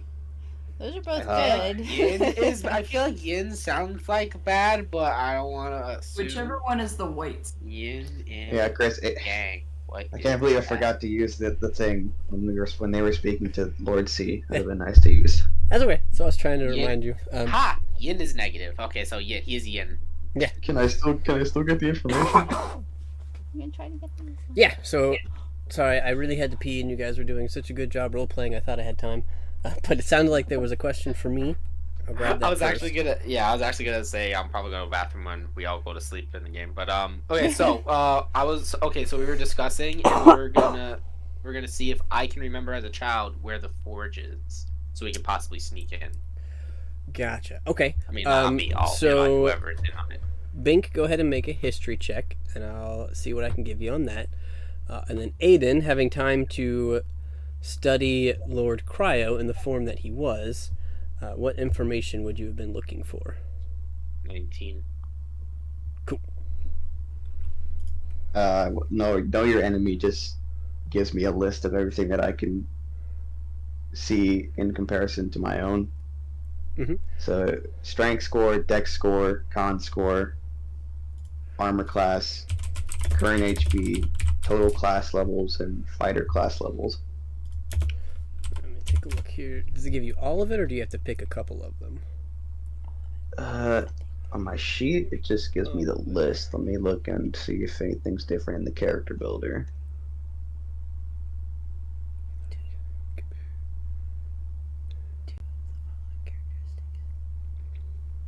Yep. Okay, so I can give you 2. Why doesn't it tell me that on the sheet? That'd be nice to know. Okay. Anyways, we'll go total class levels, and then I will tell you that's not going to help you since you know it's a creature. okay, fair. I'll Fair, go okay. ahead and give you that one. It's not going to have class levels. Do armor class. Okay. What is your AC? Currently 23. Cool. Equal. Ooh. Ah. Cool. Fuck. And we'll go Constitution. What's your con? 20. Okay. Slightly less. Oh wow. And you would have had time, so I'll give you one more. Uh, Well, I'll give then you 2 minutes worth, so I'll give you 2 more picks. Okay. Then strength and dex, both 20. Strength much greater. Figured. Dex lesser. Interesting. Well, you know what? I know I said 2, but you would have had enough time. I'm just gonna give it all to you. That way I don't have to worry about what you do or don't know. Class levels, they're not gonna have class levels. Current hit points compared to yours were extremely higher. Well, of course. But yeah, you basically gave me everything at that point. Yeah. Yeah, I want to know how it worked, but I mean, the time that they were sitting there, you would have had time to do it more than once, so. Fair. Very surprised that he actually has a lower dex, not lower con. In the form that you saw. Yeah, in the form that I saw. I don't mean in big bad dragon form. Okay, but as far as forges, history check 19. Okay, Bink, you would recognize that most gnomes have some sort of working forge or workshop or workbench or something in their house. So just about everybody has one. You know that there is one, I believe, in the basement area of your home. It wasn't necessarily very large. You're not sure if there was like a community warehouse workshop type thing or anything of that nature. But you gather just about every home has some sort of workplace area.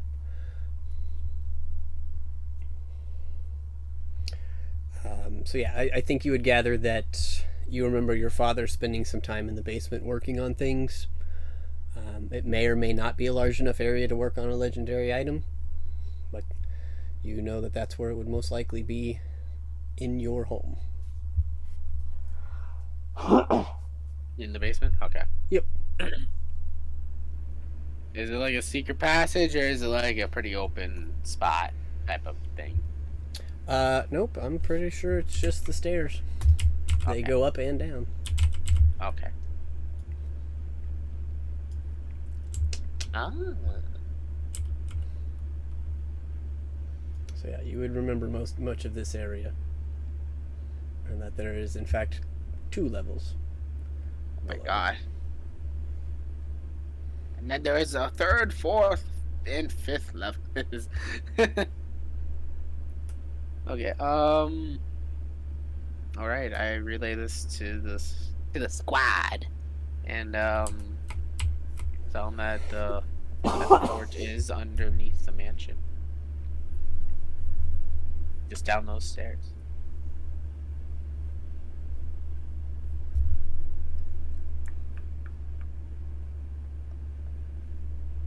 So, you guys ready to do this?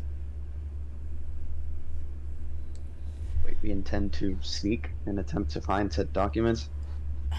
Yeah.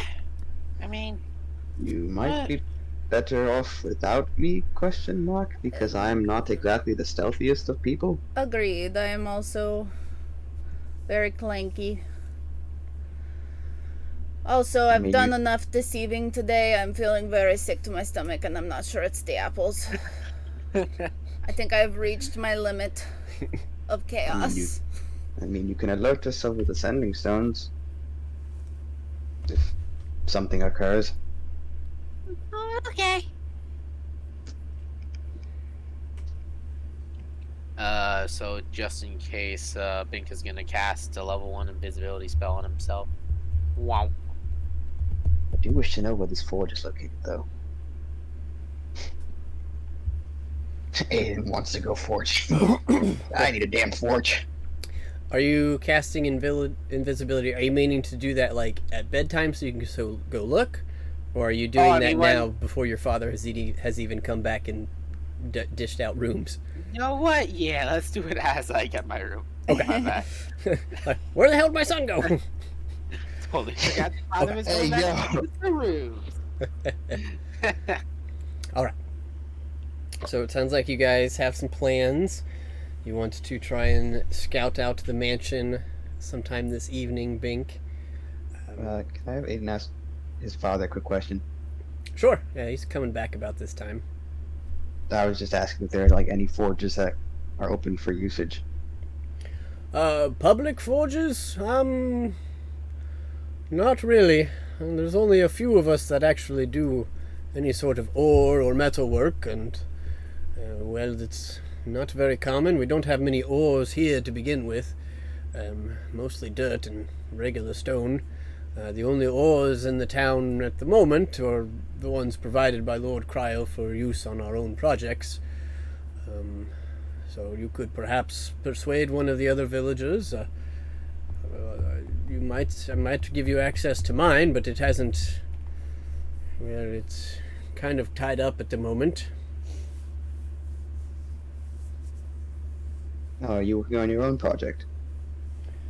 Well, yes. I believe I told you we were hired by Lord Cryo, so many of us are working diligently. Oh, I see. I thought it was a different project. My apologies. Oh, no worries, no worries. Well, your bedroom's all ready. Would you by chance know the names of these other villagers who may have forges available? Let me think. The last one that I remember, I believe there was someone who made a metal tea set for fun. Who was that? I believe it was Jingleberry. Jingleberry Toe Tapper. Wonderful. And do you know where he's housed by chance? Currently the cemetery. Oh, wait. Is that dark humor there? No, he was the last person to use the forge other than myself for this project. And that was about 20 years ago he made a tea set. So it might still work. So wait, you're saying there's a forge just currently unoccupied now? Oh, no. I'm sorry. I don't think I answered your question correctly. It would be at his residence, which is currently owned by his son, I believe, is where that forge would be located. But it has not been used in about 20 years. I guess it's the point I was trying to make there. I got a little confused myself. Apologies. That's the last use I can remember. Any other forge, I think, might have been turned into an oven. God, I see. Yeah, we're mostly woodworkers here and farmers, and most of our trinkets are not necessarily forging and smithing. It is finer, craftier, small, detailed work. I see. Thank you for the information, though. Okay, I cut out for like 30 seconds. Did anything just happen between that time? I just disconnected. Not much. Figuring out that the forges, while there might be some around town, they probably haven't been used in a very long time, aside from maybe the one in Dinkle's basement.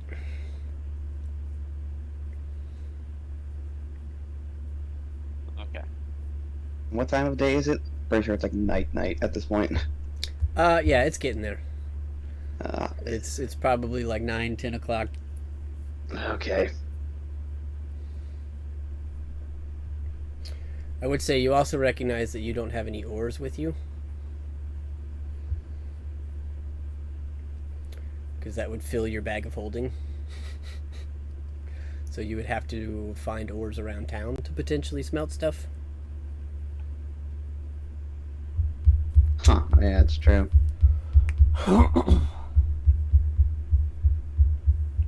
You gather there isn't necessarily a miners exchange here, so your IOUs might not work.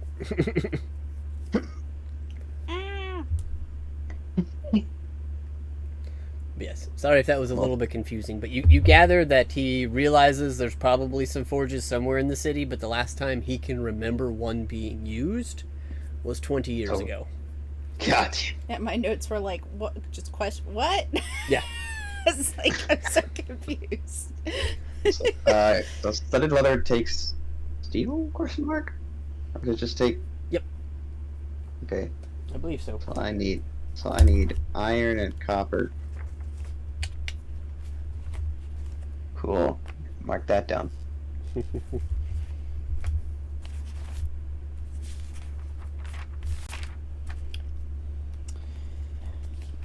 And I admire your direction giving prowess, Mr. Dinkle. With that in mind, could you help Figmig and I point us in the right direction of the inn? Lolly says, very concerned after that explanation. Oh, yes, certainly. You walk out the front door and you go left. Is it, Excuse me. is it like right there, or do we walk to? Then are we looking for a tree? Are we? I believe I made the inn this one. Okay. Let me double check though. Yep. Dacity Inn. There's like a tavern in there. There's some beds and stuff. Yeah. Maybe. Yep, that's the inn. All right. He says, yes, you head out the door and go left. It is the biggest building aside from my own. Perfect. Got a red roof. That Cannot means miss it. It probably has stairs. I'm definitely sleeping outside. All right.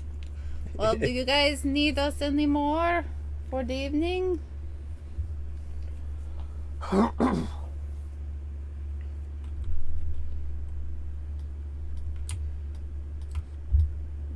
I don't need you. Or were you talking to your friends?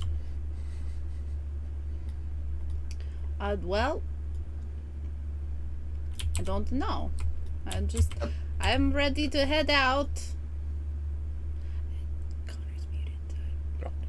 I might need to break. All right.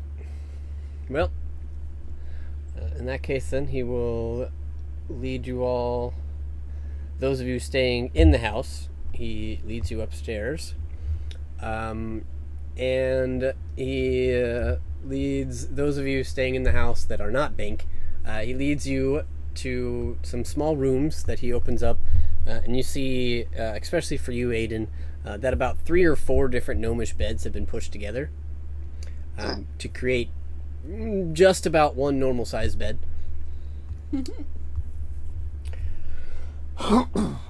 Bink, you walk into your room and realize that 5-year-old gnomes are still pretty much babies or toddlers, so your room looks like a nursery. You have the equivalency of a race car bed. Oh yeah! You know what's funny? I actually did have a race car bed when I was like 5. Yeah. So that's actually ironic. It's actually just this like really decked out looking wagon with flames on the side. Because there's no such things as race cars, but there's race wagons. He says, well, I understand you might be a little overgrown for some of this, but this was your room, and yeah, I mean, you're welcome to redecorate it as you wish. He kind of like picks up a baby rattle and puts it in his pocket real quick. Just save that as a memento. Says, well, enjoy your evenings. If you need anything, I'll be up for a little while, and I'll leave you all to it. And those of you headed to the inn, make your way over there. You do see there is in fact a stable. Lucky for you, it looks like it was recently transitioned to hold normal size horses along with the ponies that gnomes ride. Right. So there are a few normal size stalls if you would like to claim one. Sounds wonderful. As you go to the desk, they're like, oh, you want a stall? Yeah, you can have a stall. 5,000 platinum. Lolly will give him a gold. Wonderful, thank you. Wait, what did she say? What did She give? gave him a gold. 1 gold. That's expensive for a stable stall, y'all.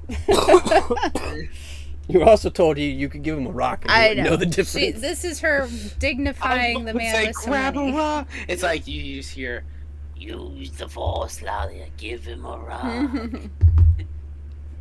Oh, you know what? I take it back. She knows prestidigitation now. She's gonna give him a prestidigitation coin. Thank you. Prestidigitation. And then feel really bad about it. he And probably lose sleep. just puts it in his pocket and walks away. All right. Well, good night. Good night. All right. And I think we'll go ahead and take a restroom break here before we get into some nighttime evening shenanigans. Give everybody a chance to maybe reconnect too before we move on.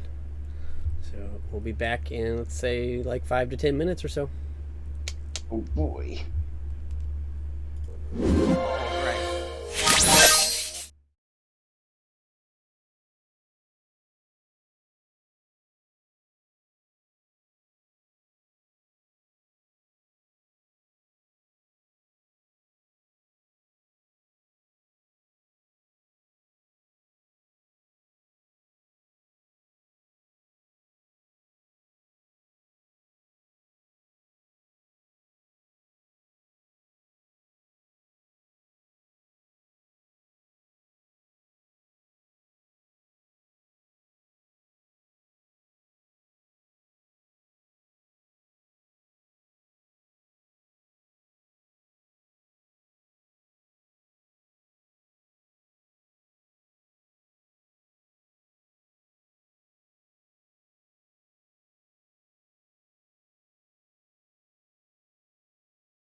So, bringing us back.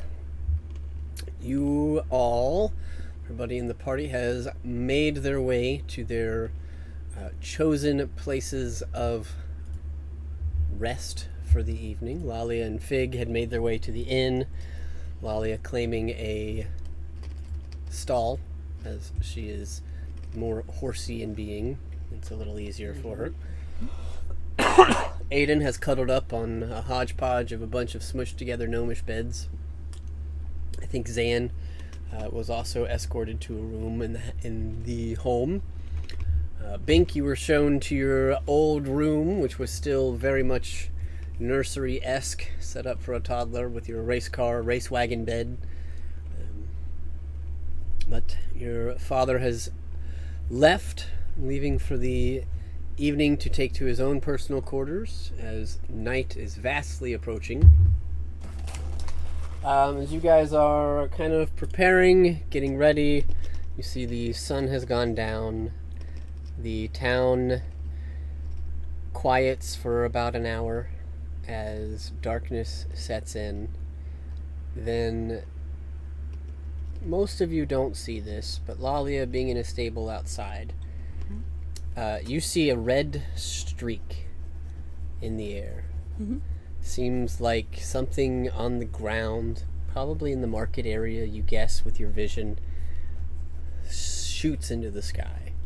Just this blaring red trail from the ground into the sky.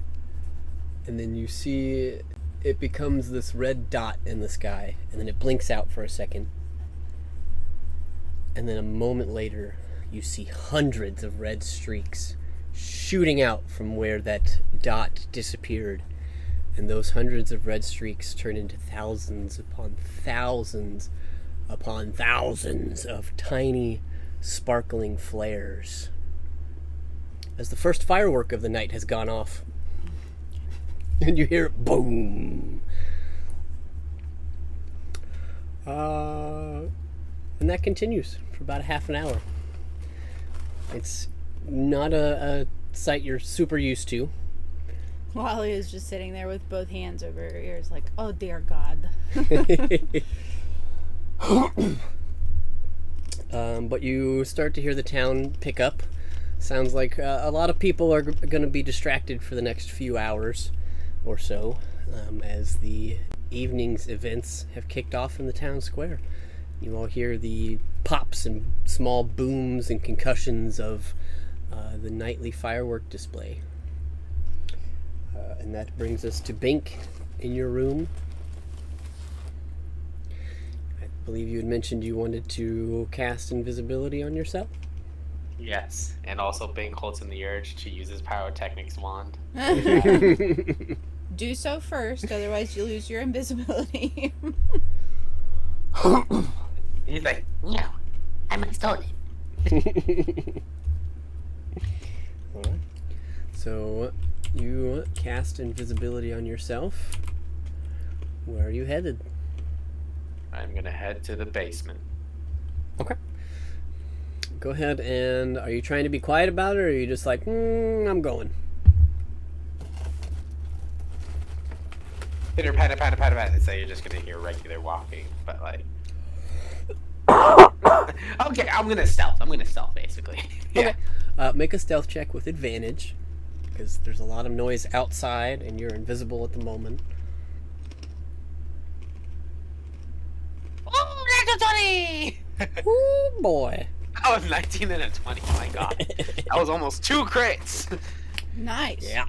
Nice. Okay. So, you make your way down. You find the staircase leading down. You don't run into anybody. Not your dad, not anybody else. You gather, like you said, most everybody has gone home and quit working for the evening. But you find yourself in the first subterranean layer of your father's house. You see that in this area there is what appears to be a like a compost pile. Looks like this is where the servants bring all the leftover food and veggies or things like that to be thrown into this compost bin here. As you see, your father has a bit of like an underground garden planted. And you know that this is kind of the storage area. You see plenty of grains and foods, different wines and ales that have been casked up and left to sit. This is a very storage area. You don't see anybody immediately around here, but if you would like to investigate this area, you can. You also notice that there is another set of stairs behind this one that lead down again.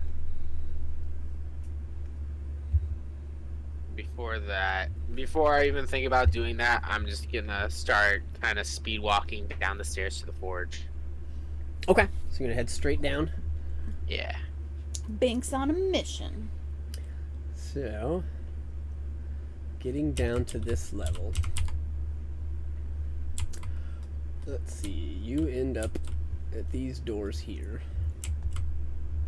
Basically. As you do, you come out here. You kind of step into this central chamber to begin with. This looks very dark and ominous, but it is not quite. Bink, you recognize this as just kind of like not necessarily a holy symbol, but like a practicing symbol for the gods of creation or the gods of crafting. Just kind of a little family shrine. But you would recognize that the forge is down this way, but the door is currently closed. I'm gonna go into the forge. Okay. Let me grab Bink here for a second. Or, well, not fully open it. I'm gonna like creak it open to see if there's, or like, you know, like be careful just in case. Just in case. Sure. So, as you do so, you realize the door is locked. What? Oh no. Can I try pick locking? Either way, I'm not a thief or whatever. You absolutely can. It would be a sleight of hand check for you. You know what? Before I even do that, I don't want to snap anything and get anything jiggled in the lock. So, you know what? I'm gonna look around and see if there. Yeah, no, I'm not gonna pick it actually. I'm gonna go back upstairs and I'm gonna go back down that other set of stairs behind that other. Maybe that might be another room that you might be hiding keys or something. Okay, so you're gonna go back up to this floor? Yeah. Okay. Back down the other set of stairs that you said there were. So this is the set of stairs that brings you down here, right? Uh-huh. The other set of stairs, what I meant is that you can go down. Yeah, another behind. level. Yeah, I'm gonna do that. Yeah. Yeah, that took you down here. Wait, then what were the other set of stairs that you were talking about that I saw? I think I might have just confused you a little bit. There's one like central staircase here that goes. Oh, I was up. looking at that. I thought I was going down like that straight away type of thing, like to the very left. Like yeah, that I thought you meant that I was going down to the basement. Oh no, that's the compost pile. That's the trash pile. Oh, okay. Yeah. I was like looking at a stair. I thought those were stairs. Oh gosh, yeah. There's one central stairway here, and there's two Got underground it. levels. Got it. Okay. Then I'll look. Okay, let me walk back down then. Okay, so maybe can I go check around and see if there's another room open? Okay, what's that? Yeah, what's that top room? I want to see if I can open that. Same thing. This door is also locked. Is there any other directions down here? Or is this like the only room? Like this only like singular room when I go down the stairs? Yep. Yeah, when you come down the stairs to this final level, this is the room you're presented with. And there are Okay. two doors. Two ways out of it that don't require going back upstairs.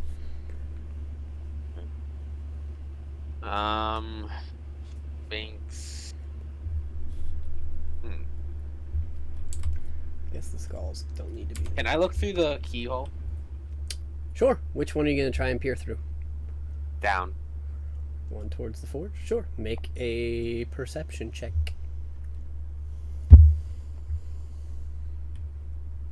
10. 10. You start to try and peer through, and you realize that this isn't a lock that goes all the way through. So you can kind of see some of the locking mechanisms inside, but you can't see through the door. Okay, make this. Yeah, screw it. Cracks his hands, uses his ghost step tattoo, and he wants to walk through the door. Hey! You got it. Good job. Nice. So you become ethereal for a second. And you walk into this crafting area. And you see some very interesting looking forges set up. They seem more magical in nature than your general smithing forges like the ones you have in your house back in Lelion. Seems like these have been upgraded or changed. Pretty easy to stare at these and gather that they are intentionally made, probably provided by Lord Cryo or something of that nature, to help in the creation of a very powerful magical item. And around this area you see bits and pieces of tools laying around, and just like broken stones, broken pencils, a bunch of scraps.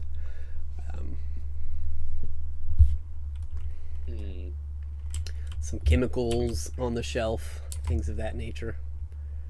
I'm gonna take a look at the shelf, see if there's anything of documents or importance, maybe like a blueprint or crystal that they were talking about of any sorts around the room. Okay, make an investigation check.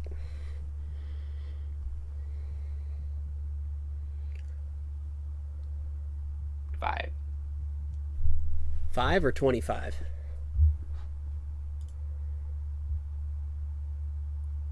5. Wait, can you hear me? Hello?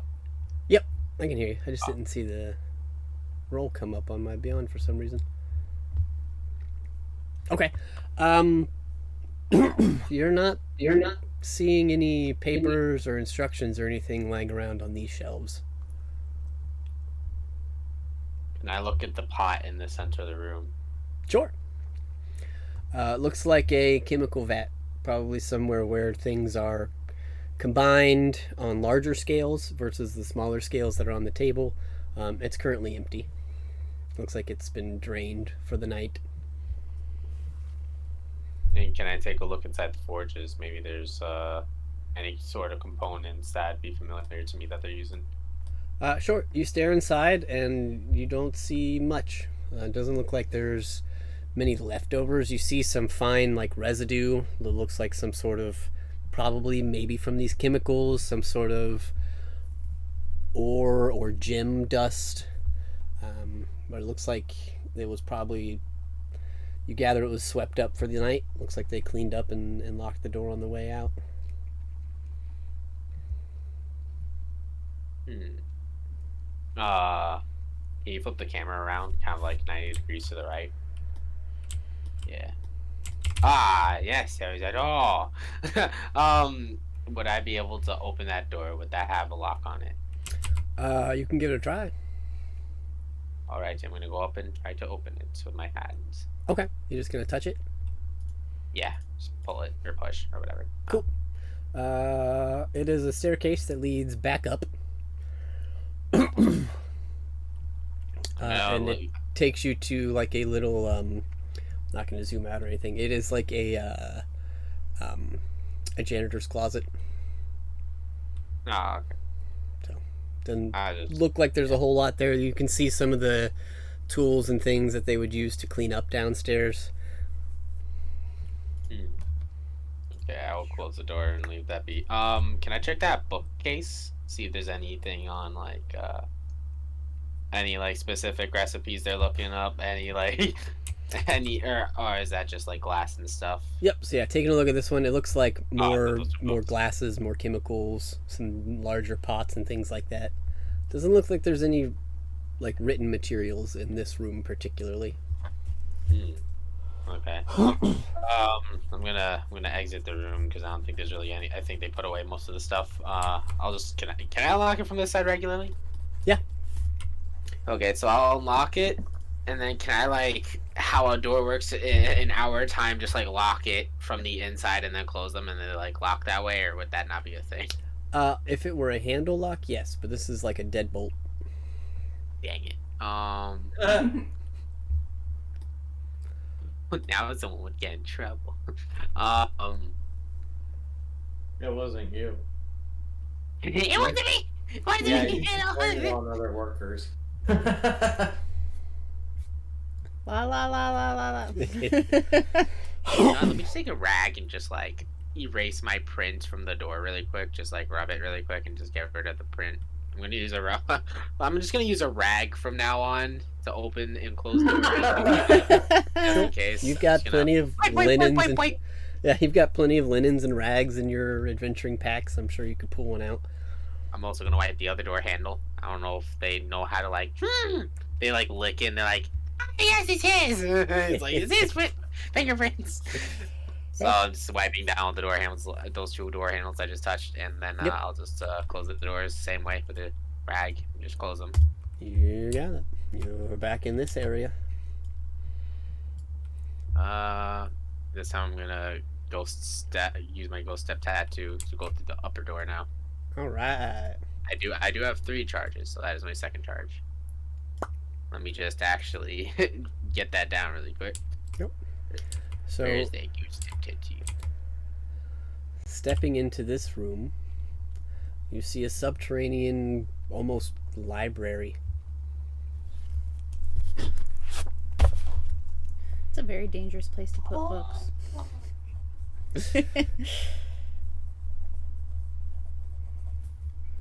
Looks like there's a plethora of writing materials in here. Or written material.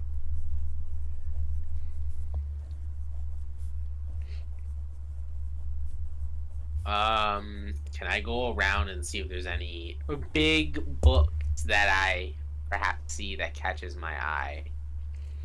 Are you like just looking at physical appearance, or are you trying to read the spines? Read the what? Read the spines. Is that like the side of the book with with just like the title and stuff? Or are you just looking for that. physical? Oh yeah, that. Yeah. Okay. Yeah. So you kind of walk around. You're peering over. You're looking at the spines. You're finding that every single book in this, and I know it doesn't look that way on Tailspire because I can't make it that way. But every book that is put together, and you see there's plenty of shelves that have like loose paper, like loose leaf paper that you would use to make books. But every book that is on the shelf is the exact same size and has almost the exact same thing written on the side of it. They are numbered 1 through 823.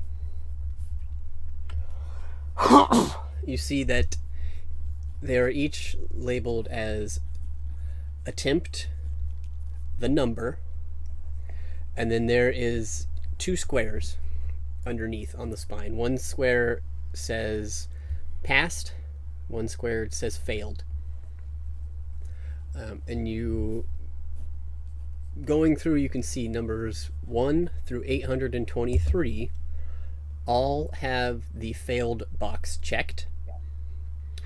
But you see at the very end where number 824 would be, it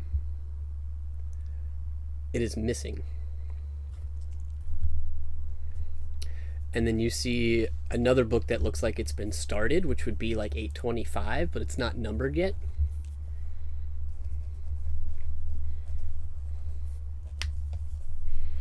But you can very visibly see that there was, in fact, it's like 823 space bookend.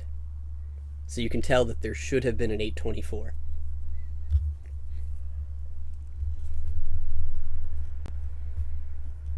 Sorry, I'm just taking note. Can you repeat that very last part?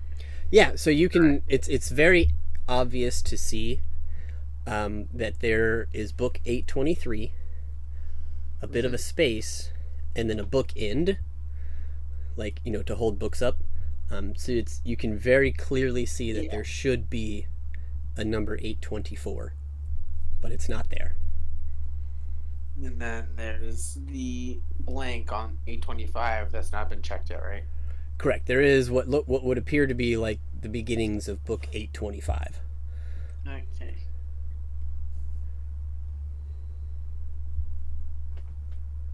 Stolen? What? Where's 824? Can I make like a perception in case like it's possibly still in this room or? Yeah, and even spending some time down here, that is not in this room. Can I check through some of the other books and see what, like, if I can get an idea of what they were trying to make? Sure. Any particular number you want to look at? First I'd like to check the first one, then I'll just like skip the big numbers or whatever. Sure. So spending some time looking through some of these and gathering some of the notes, and looking at these attempts, it looks like...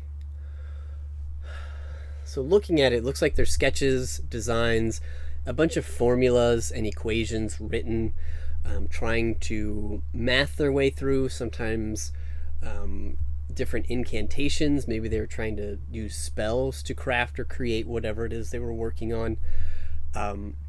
However, at the end of each section, there are notes about what happened, and notes about what they were attempting and things of that nature. The one thing that sticks out to you, because you looked at the first book, there is a little bit of a prologue, just kind of like, you can tell that the gnomes working on this are very detailed. They're trying to make a record of this, make sure that they have recordings of everything that's going on in the best way they can, because that's how they work. They can look back and see, what did we try, what did we not try.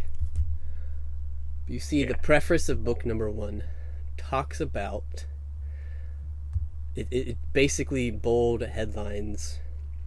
This is attempt number 1 of completing a contract given by Lord Cryovane to recreate a legendary artifact known as the Ruin Stone.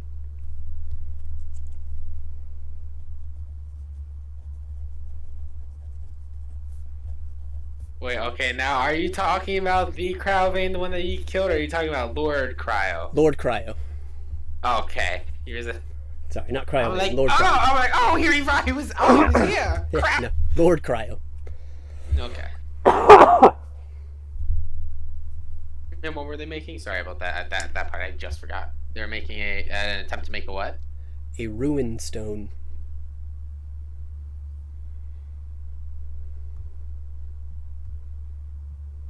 Would I possibly know what that would be? Would they possibly know what that would be at all? You would absolutely know what that is. That is an item that is currently, to your knowledge, in the ethereal plane housed within Lelion. An ancient green dragon was trying to steal it. That's right. He did. But failed. But, yeah.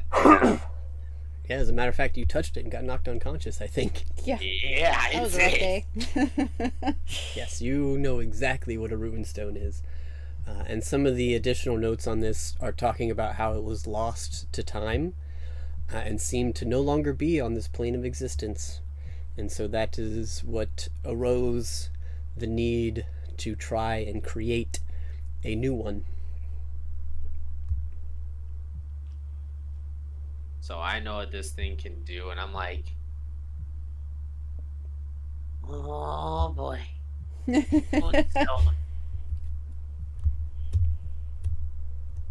My father know what that. yeah, oh, well, he obviously know what that is. But like, Does he know what he's doing? If he gets his hands on an actual working runestone? Oh, this isn't good. can I look like at the like towards the last one, or like actually the book before the end? Can I look at that one to see what their notes are?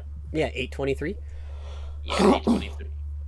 Yeah, it looks like it was another failed attempt, but at the end, you can see that there is a little note inscribed at the end talking about this is the final attempt.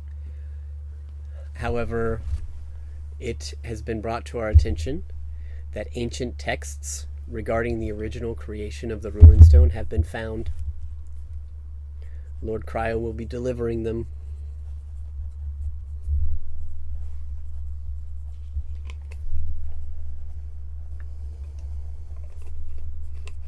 Hmm. And is there, since you said 825 was incomplete, can I also take a look at what they've written so far in it? Or did you say it was not written in it yet? Like nothing was in it yet? Or Yeah, opening the front cover of 825, which isn't actually numbered yet, but opening the cover of that book, you do see that some notes have been taken. It says, Mistress Jimstone Burke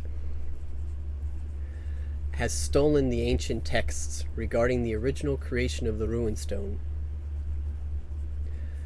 This document is an attempt to record or recreate any of the information that we currently remember,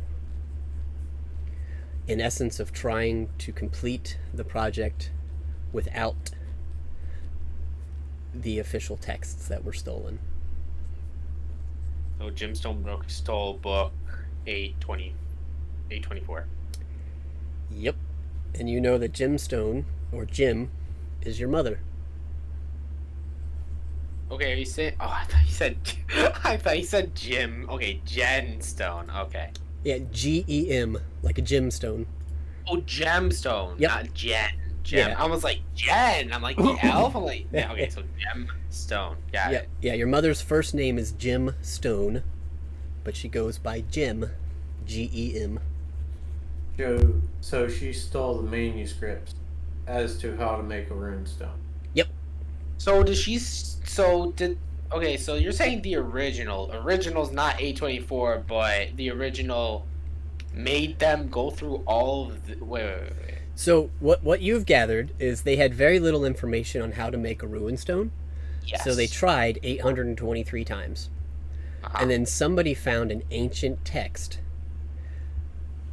on how, like the original ancient texts on how to make a ruin stone were found, and you gather that that's what book 824 was actually just these ancient documents that were found, and your mom stole them.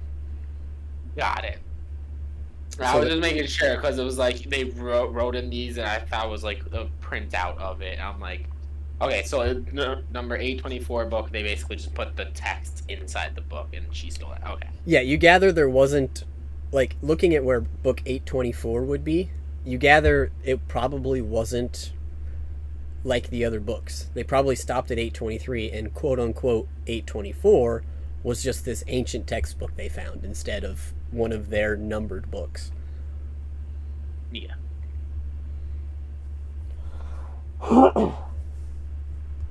Think is very shocked and is like, and he's piecing this all together, and he's like,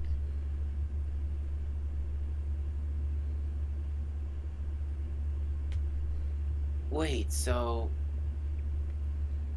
did you? Oh God, okay, now I just forgot. So you just said in the 250, but 825th book, it said that Jem stole it, right?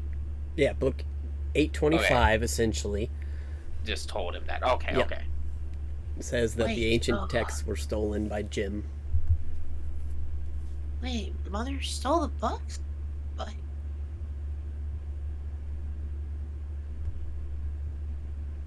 if she stole the book, then we're... And they're trying to create it. What happened to her?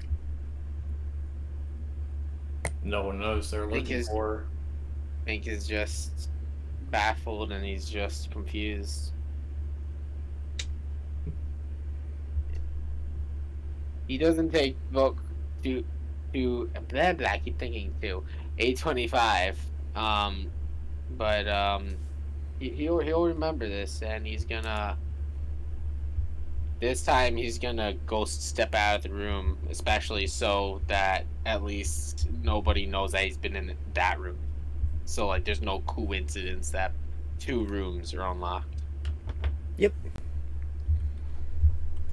Like the forge is one thing, but this room's like a whole other level of secrecy, at least possible. Well, not secrecy, but like I shouldn't like mess around with that. So at least I go step out of there. I don't want to let them know that I've been there. You got it. So you make your way back into this central downstairs chamber. That was my last ghost step. Was used well. I forgot, how long does my invisibility last? An hour. An hour? Okay, yeah, no, that didn't take more than an hour. I'd say probably maybe like 45 minutes, maybe 50 minutes. Yeah, I'd maybe say maybe close to an hour. You've probably got about 5 or 10 minutes left, given I'm pouring gonna- through the books and things of that nature. Okay. So, yeah, I'm gonna go back to my room and I'm gonna telepathy my message sending stone this to Lalia. And who else has his? Is that Zidane or Aiden? Aiden and Zanzidar both have sending stones. Zanzidar. Yeah. But yeah, no, I send this to all 3 of them. Cool.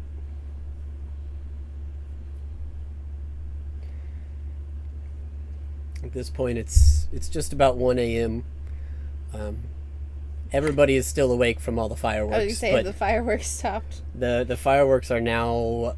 You can tell that this is the grand finale, as Oh, you boy. start to hear Bink come through in your mind.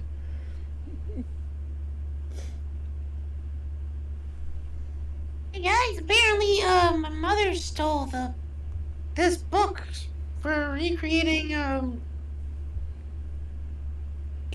dang it, wait, a rune stone.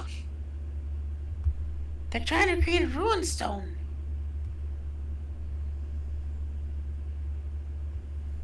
And she stole the last notes on the original text. That's So- probably who Cryo's looking for. When you were overhearing conversation between your father and Lord Cryo, probably looking for your mom. So she stole the documents and they're trying to find her. This is worse than I thought. She's on the run and they're trying to find her. But he just said I'd see her soon, so that's not the best thing I want to recall right now, but I really don't think that he's gonna be on our side much longer. Does I don't know what to Jake do. notice that Lalia is like acting weird because she's getting a message?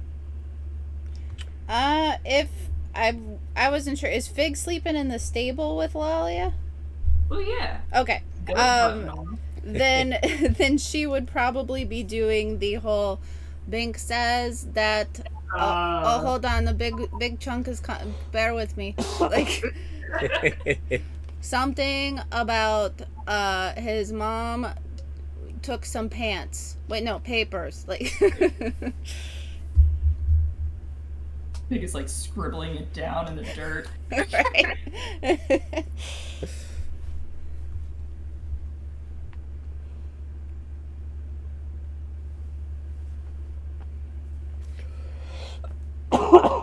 What do you want to do, Bink?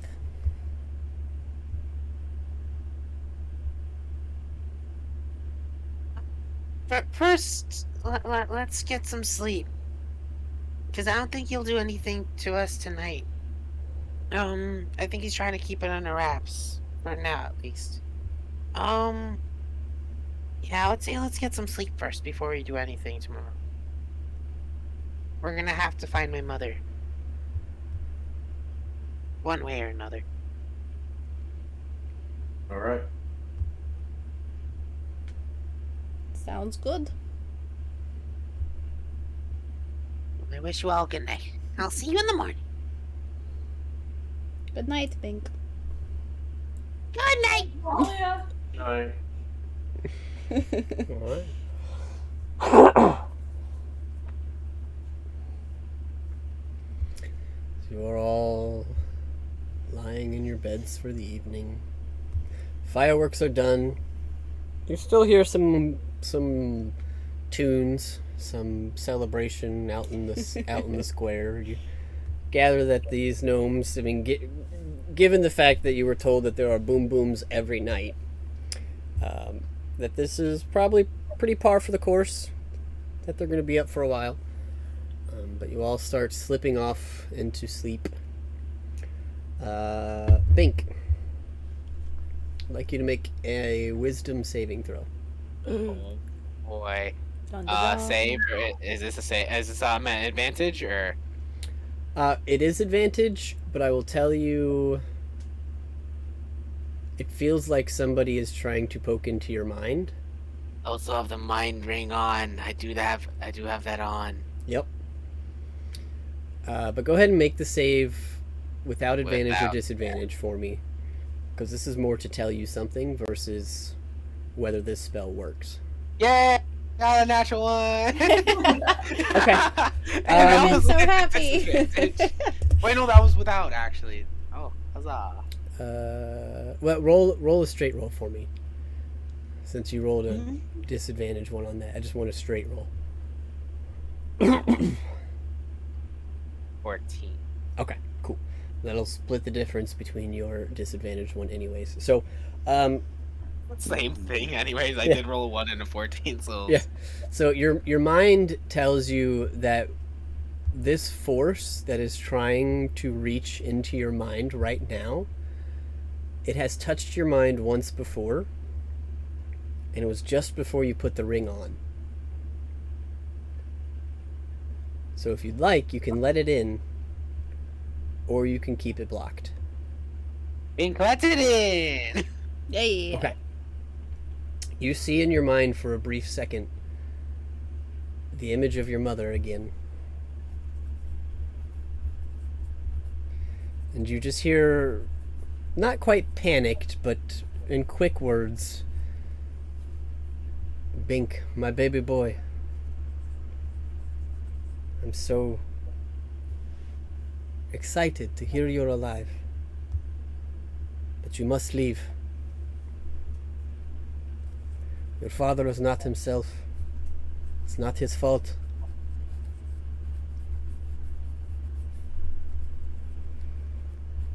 Right at the end, she says, it's something to do with the saw, and it cuts out.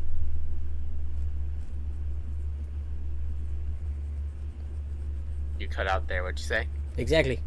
He meant to, yeah. Yep. She said it's something to do with the saw, and then it cut out. Me actually thinking you cut out for it in real life.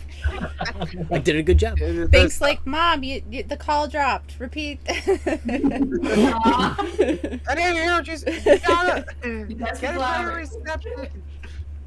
Mama.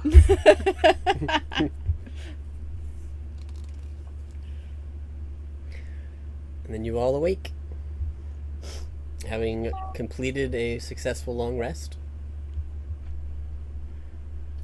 You awake the next morning, bright and early, to a bunch Oh, of yeah, gnomes long rest. walking into your rooms. Oh, I can do long rest, right? Yep. Long rest? Okay. Alrighty, long rest. I got my shadow step back. Yeah. But yeah, those of you that stayed in the mansion find yourselves being awoken by a bunch of gnomes coming out of the walls.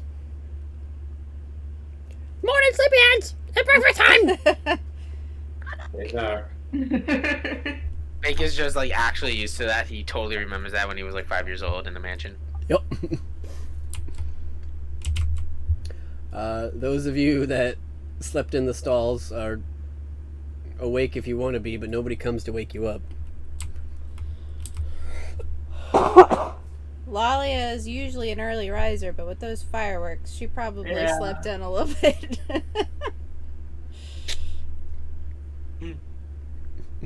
He's kind of curled up with her because he was scared of the noises. Yeah, Yeah, there you go. exactly. Alright, so you're all awaked. You are told of breakfast. You guys understand that you could go back for breakfast or get your own if you want. But I will leave it up to you guys. I believe Alex said we could keep playing if we wanted to. Now that we have Connor and Brenna back, I'll leave it up to you guys. Do we want to break here, or do you want to go a little longer? Oh, what happened? Did Alex have to go then, or? Yeah. He had to go to work. Oh, okay.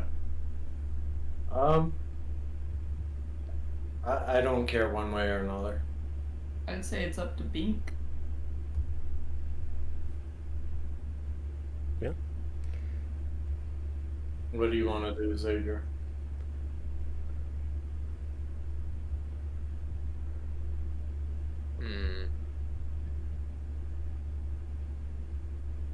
I would say, if you don't mind, I would say let's just if you don't mind, if we could just end it there then, so we can involve him next time. Yep. Okay. That is perfectly fine with me. Sounds So- like a good plan. For convenience, we'll say you have all gathered back up at Burke Manor. Found your way into the breakfast room. Bink's father enters, carrying a large plate of bacon from the Fae. What was left over from last night's dinner, along with some other general breakfast accoutrement, and has laid out a nice, wonderful breakfast for you all as he takes his seat at the head of the table, and the rest of you are there as well. And we'll pick up there next week. Okay. Dum, dum. Alrighty.